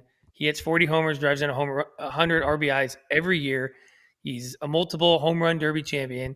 He loves the city of New York. If you were listening earlier, he has no kind of there's no negativity when it comes to him as a teammate or a person. I personally played with Pete. I love Pete, but it feels like, what's the knock on this guy? Why are they just not ponying up and giving him what he, kind of deserves? Yeah, I think for Mets fans, they would agree with you and say, we got to bring Pete Alonso back no matter what it takes. But I think from the front office perspective, they see a guy who, towards the back end of that 7-year contract that he's asking for, the value might not be there for a guy who's ultimately going to end up becoming a DH, because his defense the last few seasons really hasn't been very great. But there is an easy fix there. The problem for Pete is on the balls to his right. If you look at OAA, that's where he loses all his defensive value. And that's really from Pete being very aggressive at the position, having a little bit of trouble throwing the ball over to the pitcher, sometimes covering the base. But that's the one knock I'd have on him. I think Kyle Schwarber has shown us recently, as recent as last year, that these power hitters will continue to hit for power as they get older and older. So from my perspective, I think Pete's totally worth it. But I guess from Pete's value from the front office perspective, one, it doesn't seem like there's nearly as many suitors as Alonso and his camp hoped for. So from David Stearns, he's just like, we'll wait and see, kind of like we did last offseason, and get you at the price point that we want you at. Should have went out and got Ron Washington to work with him. Would have got him moving to his right a little bit better. Starting pitching, do you think that's something they go out and get on the free agency market, or is that something they are looking at the trade market to get? And is Tarek Skubal a name that you've been hearing? Yeah, I think it's going to be on the trade market more. While Framber Valdez is a really good pitcher, I just don't think that the Mets are going to pony up the money that he's going to command on the free agent market right now, when you have guys like Tarek Skubal possibly available. Freddie Peralta's name's been floated around. Joe Ryan, Pablo Lopez, even Sandy in your own division. There's a lot of options on the trade market, and the Mets have built up one of the best farm systems in baseball over the last few years. I think this would be a time for them to take some of those pieces in the farm and push those chips in to go out and get a real frontline starter, because while this rotation was a huge problem last year, they couldn't get length out of anybody down the stretch. I think that they have a lot of those back end arms right now where you don't really want to go and spend necessarily on the free agent market. You want to go and make a move, get a impact player, a game one starter in a postseason series if they reach there. And those guys are available. Nimmo, he gone. Outfield, they need another outfielder, man. What do you think they're going to do with that situation that they have? Do they have anybody in the minor leagues that could step up right now? Yeah, really excited. Really excited for Carson Benj, and I think David Stearns in all his press conferences has also mentioned Carson Benj a lot. It seems like if he comes out and has a strong spring training, he has a chance to win that opening day, either center field or left field position based on whoever they get to fill that spot. But Benj is someone who's a top 10, maybe at worst top 15 prospect in all of minor league baseball, flew through the system last year out of Oklahoma State, looks really, really promising, and it looks like he can play center field if needed. But I ultimately end up thinking they go with Cody Bellinger in the corner. He's a guy who can give you the flexibility of playing the outfield positions. He could even play center field if you needed him to in a pinch, but he's great in left field, has a great arm, is a good athlete. And on days where if Pete Alonso's back with this team, you could DH Pete some days, put Cody Bellinger at first base. I think he gives the roster flexibility, the defensive value, and also still is a really good bat. Hit 30 home runs last year with the Yankees. That's a player that feels perfect and someone that David Stearns would be really honing in on this offseason. So give me your start in outfield right now. If today was day one, give me your outfield right now. Hey. I think it's going to be Cody Bellinger in left. I think you're going to have a platoon of Carson Benj and Tyrone Taylor in center and Juan Soto in right. And I mentioned Tyrone Taylor just because I think against lefties, especially early on in the year, they're going to want to give Benj a little bit more of an easier transition into the majors and not have to have him face some of the tough lefties there in the National League early on. So my boy Jeff McNeil, I haven't heard a word about him. What's going on? Is he out after all this craziness with Lindor again? Like, talk to me about my buddy Jeff. Jeff's my guy too. I still think he can mash. I don't know. I like Jeff as a player. I've been banging the Jeff McNeil drum a little bit harder than some Mets fans, but it does feel like with the acquisition of Simeon, with all the stuff that we heard with him and Lindor, and the fact that the Mets team does seem to want to get a little more athletic, which is unfair because McNeil's played great second base and outfield as well for this team whenever they call upon it. It just seems like this organization might be moving on from him, especially when you move on from Nimmo. It seems like there might be a changing of some of the guys that have been here for a minute. And I think McNeil, unfortunately for me, I'm a fan of Jeff. We've been very friendly in the past, but I think he's going to be going to a new organization this offseason. Speaking of platoons, third base, Mark Vientos, Brett Beatty. I don't see a scenario where you can have them both. I think you got to allow one to play 140, 150 games a year. Who you take in? Who's got more trade value? Or do you see him kind of platooning both of these guys? Yeah, I think in a perfect world, they would love for Mark Vientos to play third base, but I think last season he showed that the position is a little tough for him defensively. His home might end up being first base if he's going to play the field. But Brett Beatty kind of won the position as well. He played good enough defense at third base, which was about league average, better at times than league average defensively. And then at the plate, the second half of the season, Brett Beatty was awesome. Like, he was hitting for power, finished with close to 20 home runs on the season. OPS creeped its way back up to being above league average. And the fact that he's free with that kind of value, I do really think it's his position right now going into opening day, along with the fact that Vientos, he does still kind of have a role on this team, even with Pete Alonso on it. And that's being a lefty masher off the bench, being a guy who in a pinch could play third base. He could be a DH option. He could play first. We remember that 2024 season. Vientos was phenomenal. They don't go on that run without him. And while 2025 was a bit of a struggle for him, I still think that the Mets have some hope that he can find that bat again and be a guy who can provide some serious power when needed in that lineup. Okay, I'm going to take this to a conversation that actually we just covered.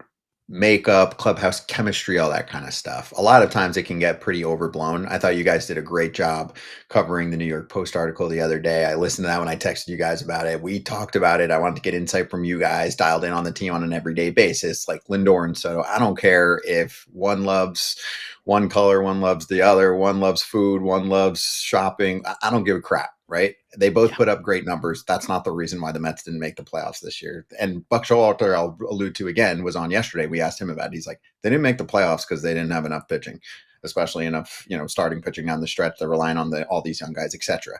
The one thing he did bring up that I thought was interesting is the Nimmo Semien trade. And he goes, isn't Semien the captain of the Rangers? Why did he get traded? So curious to get your thoughts on that one. Many people responded to the clip, which got quite a few hits, and said, oh, well, the dude's in his mid-30s. His offense has declined. That's also part of the mix.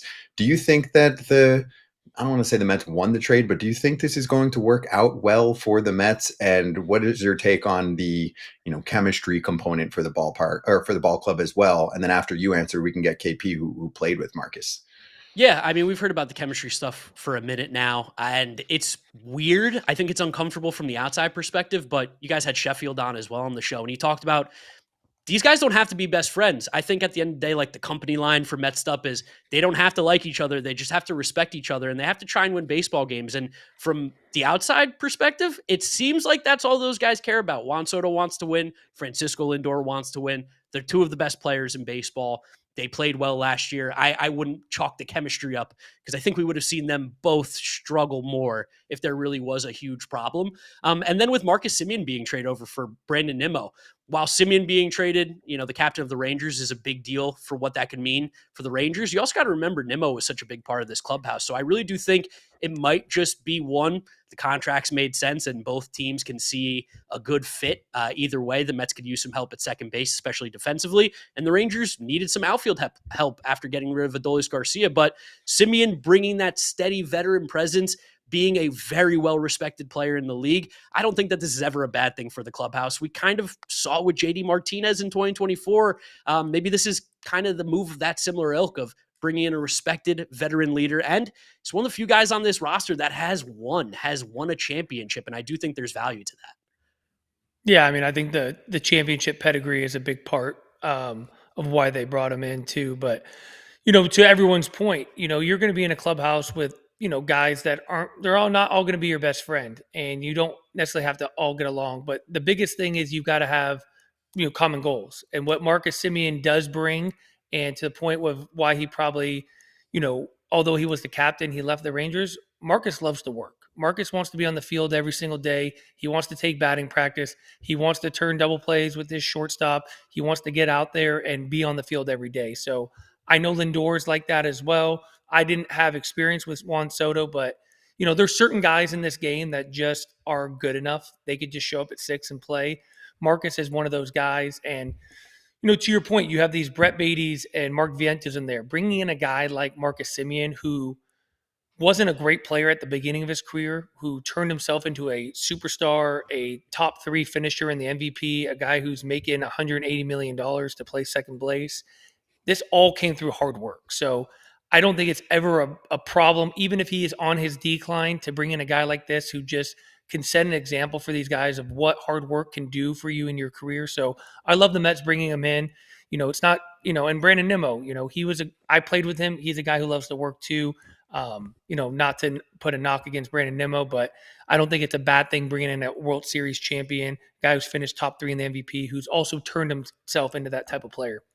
I also think, too, at the end of the day, a lot of people, we remember 2025 was a disaster season, and relatively speaking, for this core that's been here, they kind of haven't accomplished anything. So while Mets fans feel this, real connection with Brandon Nimmo because he's been in the organization for almost a decade, sometimes things have to change. And I think from the front office perspective, if it didn't work last year, we got to try something else. Otherwise, it's crazy to think that another outcome is possible.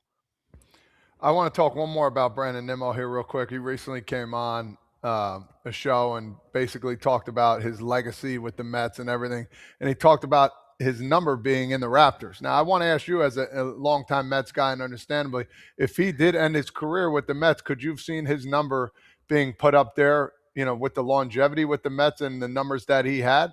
Oh, 100%. I think if he ended his career there, he would have been up there with Darryl and Keith and Mike Piazza and all those guys, Tom Seaver. He would have been one of the all-time great Mets. And even to this point, the numbers in the organization that he put up, he's like top 10 in basically every offensive stat. I think Brandon Nimmo, from my perspective, one of my favorite Mets to ever play on the team. I think it's really cool to see a player grow up with the organization, become an adult at a similar time where I was becoming an adult as well. So it's really, it hurt to see him go because in the few experiences I had with him, he truly was one of the great guys that I've ever got to meet in baseball. So from that perspective, it hurts. But at the end of the day, baseball is a business. And for the Mets, I guess they felt that trading Brandon Nimmo for Marcus Semien helped them achieve their goal at the end of the year of hopefully winning a World Series.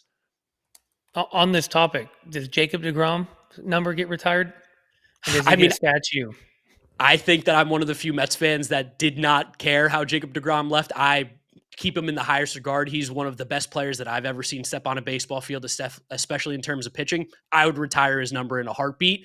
And I think the Mets organization will too, even though there wasn't a lot of winning that went on for a guy to win multiple Cy Youngs like he did and could be considered and be on a Hall of Fame path. I think it would be crazy not to. It's funny, like retiring numbers, like it just seems like it just comes off the tip of everybody's tongue. Yeah, just retire. I mean, I don't know. It's like the Hall of Fame to me. You got to be stingy. You got to be one of the best to ever play, or one of the best to ever play in that organization. Maybe my standards are a little higher on certain things, but back in the day, those guys played 15, 20, 25 years. So it made it that much easier for them to get picked. But yes, I think it's a great question, but I don't know if I'm always convinced on some of these things. Yeah, I think also just as such a diehard Mets fan, a lot of those guys are some of my best memories. I don't have a lot of great memories as a Mets fan. Like 2015 really sticks out. 2022, 2024. Otherwise you look back and it's not a lot of happy times for me as a fan. Todd, you disagree with the DeGrom? I'm on the fence, man. If you want the truth, I'm on the fence. I'm asking and I played with him. And I played with him. He got the Cy Young. I was right there at third base. I thought it was unbelievable. I just need more longevity with the team, in my opinion. So I would say no right now, but it's up for debate, man. It's definitely up for debate. And I've been asked questions about some of my closest friends, guys I play with, about Hall of Fame. I've said no too. It's like the best of the best of the best. So for me, maybe I'm just a little picky when it comes to these things, like I said before. But moving on, my last question for you would be, all right, say the Mets make some moves, they get the guys they want. Is this team going to make the playoffs? Is this team ready to go? It's kind of like go time here, man. Stevie Cohen, he's talking all this stuff. Like, when are they going to finally pick it up and get their butts back to where they need to be. I mean, I think you're asking the same question all Mets fans has is like, how has this not come together quicker, better, especially after 2024? You thought like, all right, we have a real chance. And last year was so terrible, but I think they have no other choice. If they don't make the postseason, David Stearns is on the hot seat. I think Mets fans start getting upset with Steve Cohen. I think Mets fans start turning on players more than they already do. Like, there's really no other option besides make the playoffs, because if they miss again, it's a catastrophic failure. You can have the one-off season where things don't go right, but 2 in a row with this payroll, with the players on this team, with the money being spent, it's really not acceptable. You know, have you guys ever done an episode, by the way, Mark, just on the jersey retirement stuff? It's pretty good. I think we've talked about it before because we've done a lot of Q&A stuff on the podcast where, Right. Mailbag episodes, and people ask us who's the next player being retired. There's just such a weird group of Mets that like are right on that borderline, like Todd said, of were they here long enough to actually get their number retired, especially in an organization where there's not a lot of winning. So you usually retire the number of the guys who were here when we won. And sadly, they haven't won in almost 40 years. That's why it's interesting. And yeah, for all the talk about, big money teams, it's so unfair. Okay. Study the Mets for a while. Yeah, look at the Mets. Yeah. It ain't perfect. It ain't pretty a lot of the time. Part of it. Yep. Yeah. Todd Father knows. KP knows. Mark, It's good tough. stuff, man. On your way out, just want to let everyone know, check out Mets Up and where they can do it and what you guys have been cooking lately. Yeah. Thank you guys for letting me on. You could follow the Mets Up podcast over on YouTube. We're on all social media talking about the Mets offseason every single time there's any bit of news. And you can check me out, Draft Neck Mark, too, if you want to hear more baseball. Appreciate you guys for coming on. Kevin, nice to meet you. Todd, thanks, guys. Thank you. Appreciate you, Draft Neck Mark. That's Mets Up, part of the FT Network. Be right back.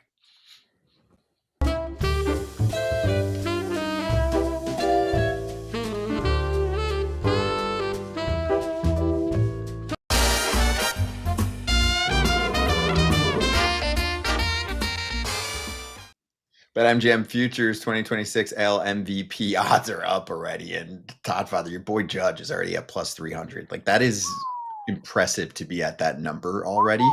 Remember, after about a week or two of the season, I think he was already at even money range, where that is just some crazy talk. But he's at plus 300. Bobby Witt's at plus 500. Cal Raleigh's at plus 700. Isn't that insane, dude, to be that highly regarded? It makes you think, okay, for as much as we talk about Shohei and all that, we got to make sure we keep talking about Judge on the other side and how he's a legend. Let's do this. Scotty, you got money. You got money, KP. Let's all just put 20,000 together on this plus 300, and we can take home a nice boatload of cash. No, honestly, I'm not surprised. You can triple up. You can triple up. And then we go to Sizzler, and then we go have some fun afterwards. We buy the same Sizzler. amount? Can we just double down and take Shohei too, and really win a lot of money?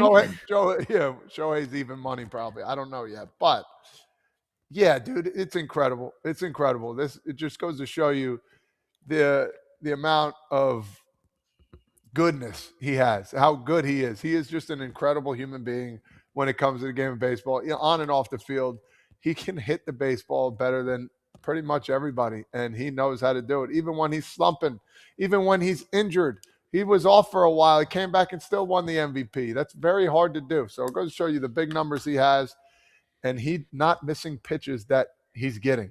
2 years ago, he was swing outside the zone. This year, I would love to see his swing against balls out of the zone, but it seemed like every time he got up there, something good would happen. I can't let certain things go. So let's just play some hypothetical real quick. Aaron Judge decides he doesn't want to play baseball anymore. Is he a Hall of Famer? And does his number get retired in Yankee Stadium? Here we go again.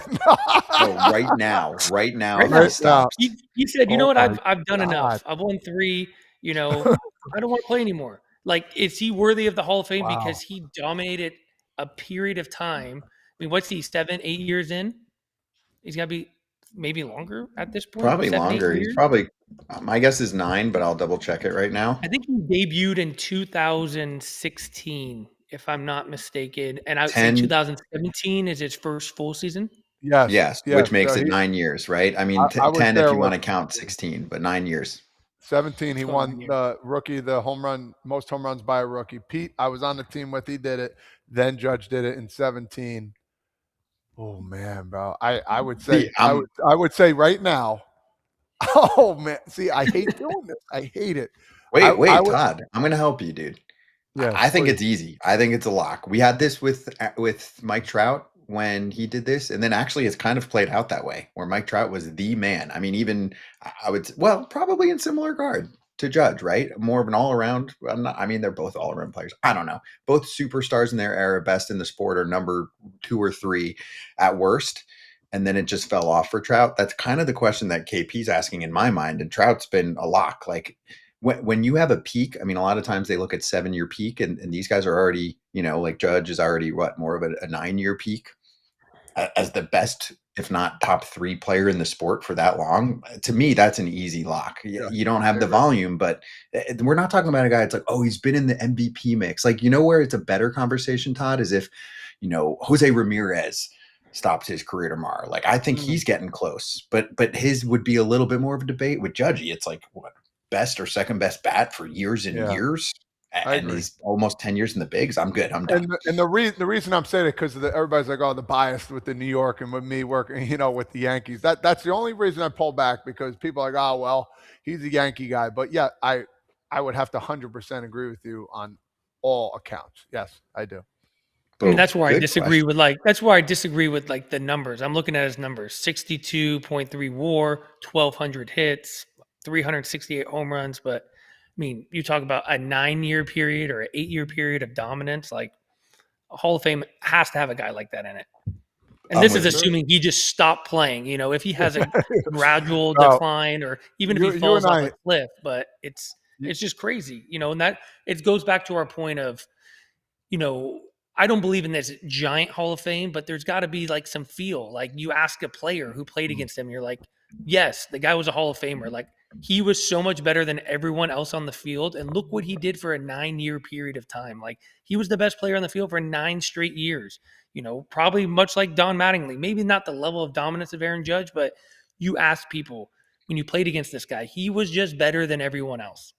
hey, and you and I need to have a root beer and just talk, because there's going to be a lot of guys when we played eventually coming up, and you and me are going to sit down like, oh yeah, or no. Like there's a couple. There's No, a couple that come to mind. And hey, it's I like, get oh, it. boy. I get it. It's hard when you have like a personal relationship with people, and Yes, like, I mean, it's look at tough. the name behind me right here. I know Yeah, he's on the yeah. Hall of Fame ballot. Like, I would say, I mean, if gun pointed to my head and I had a vote, I would say probably not. I as a friend of his and as a Wait, teammate of just mine, you I got to would love to see clarify, him. because you got Kershaw and Burley No, behind that you. one's a lock.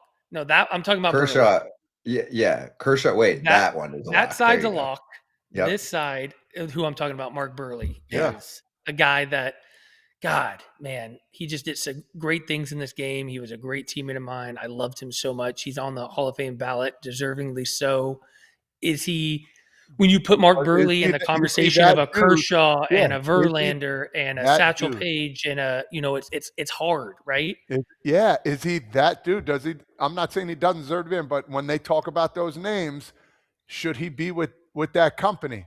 And I that's what I agree that's with you. what I I that's what I agree. took out of our previous conversation. When you're naming the committee and the people that are on the ballot, you're like, those names kind of all intertwine with each other. Like, I'm not Yeah, seeing they I'm do. not seeing guys that, like, it's not like my name was in there and you're like, okay, no, Yeah. okay, that's on, like, the names seem so intertwined, and I think they have to do a better job of recognizing eras Yeah. of the game, because I do believe the game has only advanced. It's only gotten harder.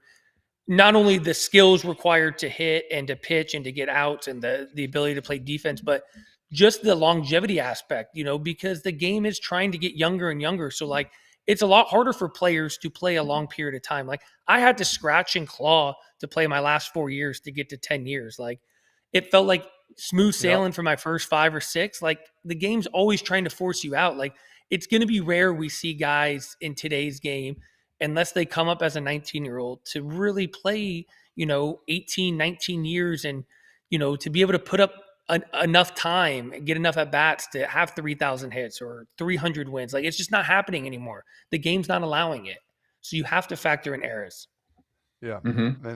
And to your point, like you see, how did these names get picked? Like for the committee, like how does this happen? And no knock to like a Jason Stark or anything. I love him to death. I love news people. I love them, but they didn't play the game either. So it's like, it's hard. Like why, some people might say, why is he on the committee and not another player, another ex-player? So it's the back and forth battle. It's like, all right, well, if I'm Barry Bonds, well, I'm not saying for this year. I'm just looking at names. Well, this guy, old school, doesn't like this. I'm probably not going to get a vote from him. He could probably narrow it down to, how many guys he's really going to vote for him to get in. So it's just that type of committee where it's like, all right, why not just, I don't know what the answer is, but it makes you wonder sometimes.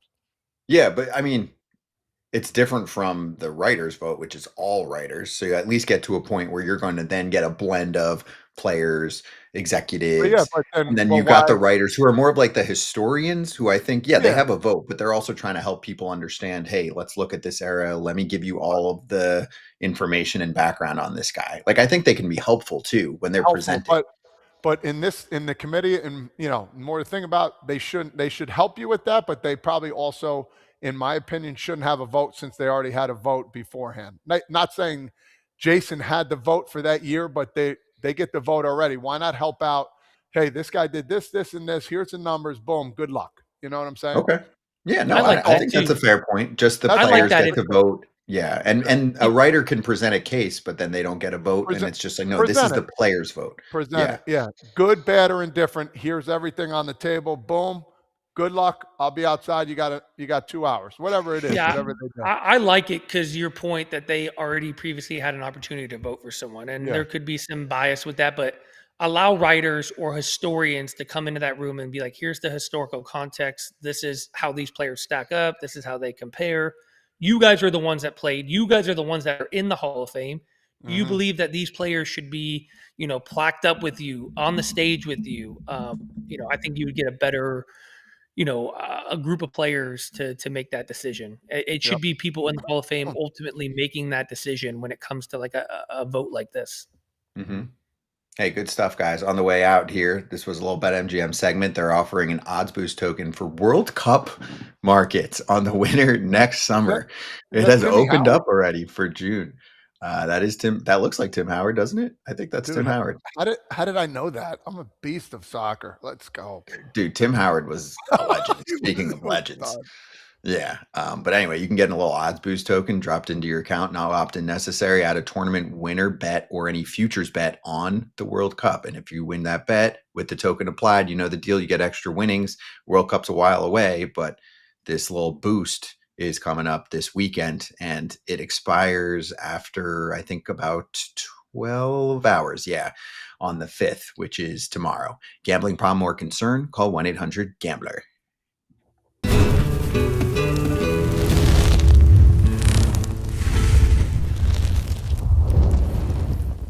Let's just, the 5th is today, my bad. So maybe it doesn't expire today. Anyway, let's hit Hot Corner. What we're hearing about the Cubs. Let's just do a quickie on this because we're getting close to time. Renewed interest in Alex Bregman, this story from Patrick Mooney and Todd Sharma over at The Athletic. And also you can listen to them on Northside Territory. I think they have an episode out on this already. If they don't, they will, trust me. Alex Bregman, a candidate to be with the Cubs again. Now, we know that there was interest initially. KP, last year, the Cubs offered him in February $115 million over 4 years. That included opt-out clauses after the second and the third season. His deal from Boston was $120 million with deferral, so it was actually a little lower overall guaranteed money than the $115, but it was over 3 years with an opt-out after year one. So the Cubs, in my mind, lost big. Like, they were not close. They put something out there that's cute, but they were not close. There's renewed interest. Kyle Tucker's not coming back.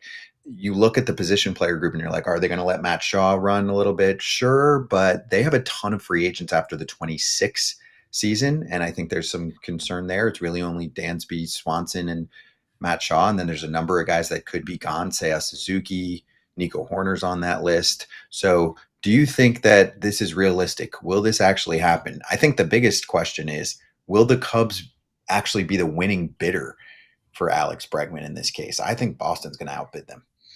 How could they not? I mean, Alex Bregman is a phenomenal player. They were already had interest in him. Bregman did what he needed to do. It wasn't about, I don't think it was about, there was a safety blanket with the long-term deal, but he really was seeking that opt-out. He wasn't coming off the best year. He proved he's still an unbelievable player. Someone's going to just have to step up to the plate, but Alex Bregman fits exactly what the Cubs sort of need. They need a guy who's been there, done it. Just imagine a Dansby, Swanson, Alex Bregman, left side of the infield, both guys with, World Series championships, pedigrees, everything. I think that would be a, great face of your franchise moving forward. Yeah, and the guy's been a stud. I mean, there's enough said. The dude can play. He's doing it at a tough age, getting older too as well. Not many people want these veteran guys anymore, and they're, as they're getting into their 30s and older. But this kid, absolute stud, plays the game well, plays hard. Of his stature too, just plays the game the right way. I think he's got the magic sauce too. I think he is a true coach, gym rat nut. Yeah, exactly. But I do think he like pop quizzes guys on pitchers to make sure that a guy that he doesn't feel like studying enough is studying. He's going up to every guy with tips, right? Not like forcefully, just like I think a really brilliant baseball mind. I think you've heard that from a lot of guys that play with him, and then he goes to Boston. You hear stories like that, and this was mentioned in the article that Pete Crow Armstrong really gravitated towards Justin Turner, and this could be that next guy that could help Pete continue to develop. Someone like Alex Bregman coming in. Remember, PCA was an MVP candidate. We thought he was going to get a ton of money on an early extension, and then he really fell off towards the end of the year. But the talent's there. We've seen it, right? We've seen it at a superstar level for half a season. So anyway, I think the Cubs would be wise to invest in Alex Bregman coming over the team. Will they win the bid? I don't think so. I don't think they're going to spend as much as someone else. And I also think that their focus is on pitching, which is fine. So then if you're going to spend your big money, your big nut on someone, then go on pitching.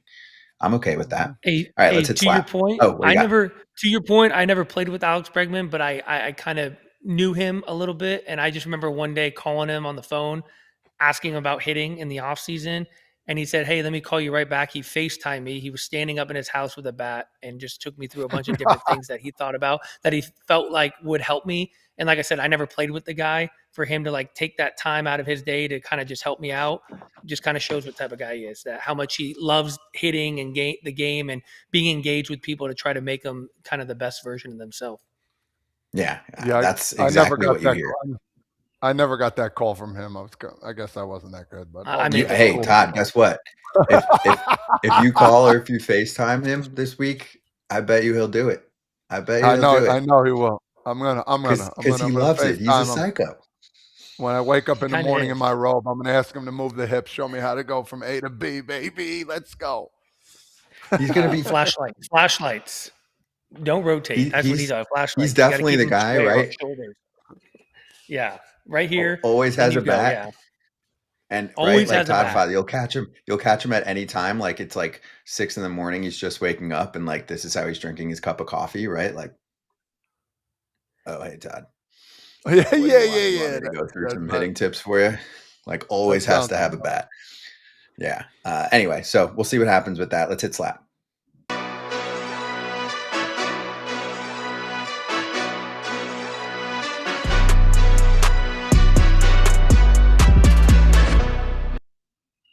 Winter meetings next week. This is the way that we finish off this week, because next time you hear from us, we will be in Orlando. We'll travel far and wide, AJ and I, to go to our backyard and be at a hotel all day and grab GMs and managers. Some of the names already confirmed on the list include Cardinals manager Ali Marmol, Reds manager Terry Francona, Guardians manager Stephen Vogt, Tigers manager AJ Hinch, Cardinals new, whatever they're calling him, president of baseball operations, Chaim Bloom. Both new guys for the Nationals. Paul Taponi running the front office, Blake Butera running the manager side. We got our insiders there, Ken Rosenthal, Bob Nightingale, Robert Murray, Jim Bowden. We're bringing it. So we'll see you on YouTube, or if you're listening to us on the podcast next week. That's all we got. You guys crushed. I like this lineup combination. Good lineup. Hey, make sure you ID Blake Butera, okay? Make sure you ID him. Oh my God. Hey, AJ and Kratz will. manager that's under 40 years old, they're going to bring all the you're too young, baby face, blah, blah, blah kind of jokes. And I heard an interview with Blake the other day. He does sound like he's a pretty mature guy, as he has to be. So don't worry, KP. AJ will handle that. He'll have a drink in hand and be like, I don't know if I'm allowed to give this to you. See everyone Monday.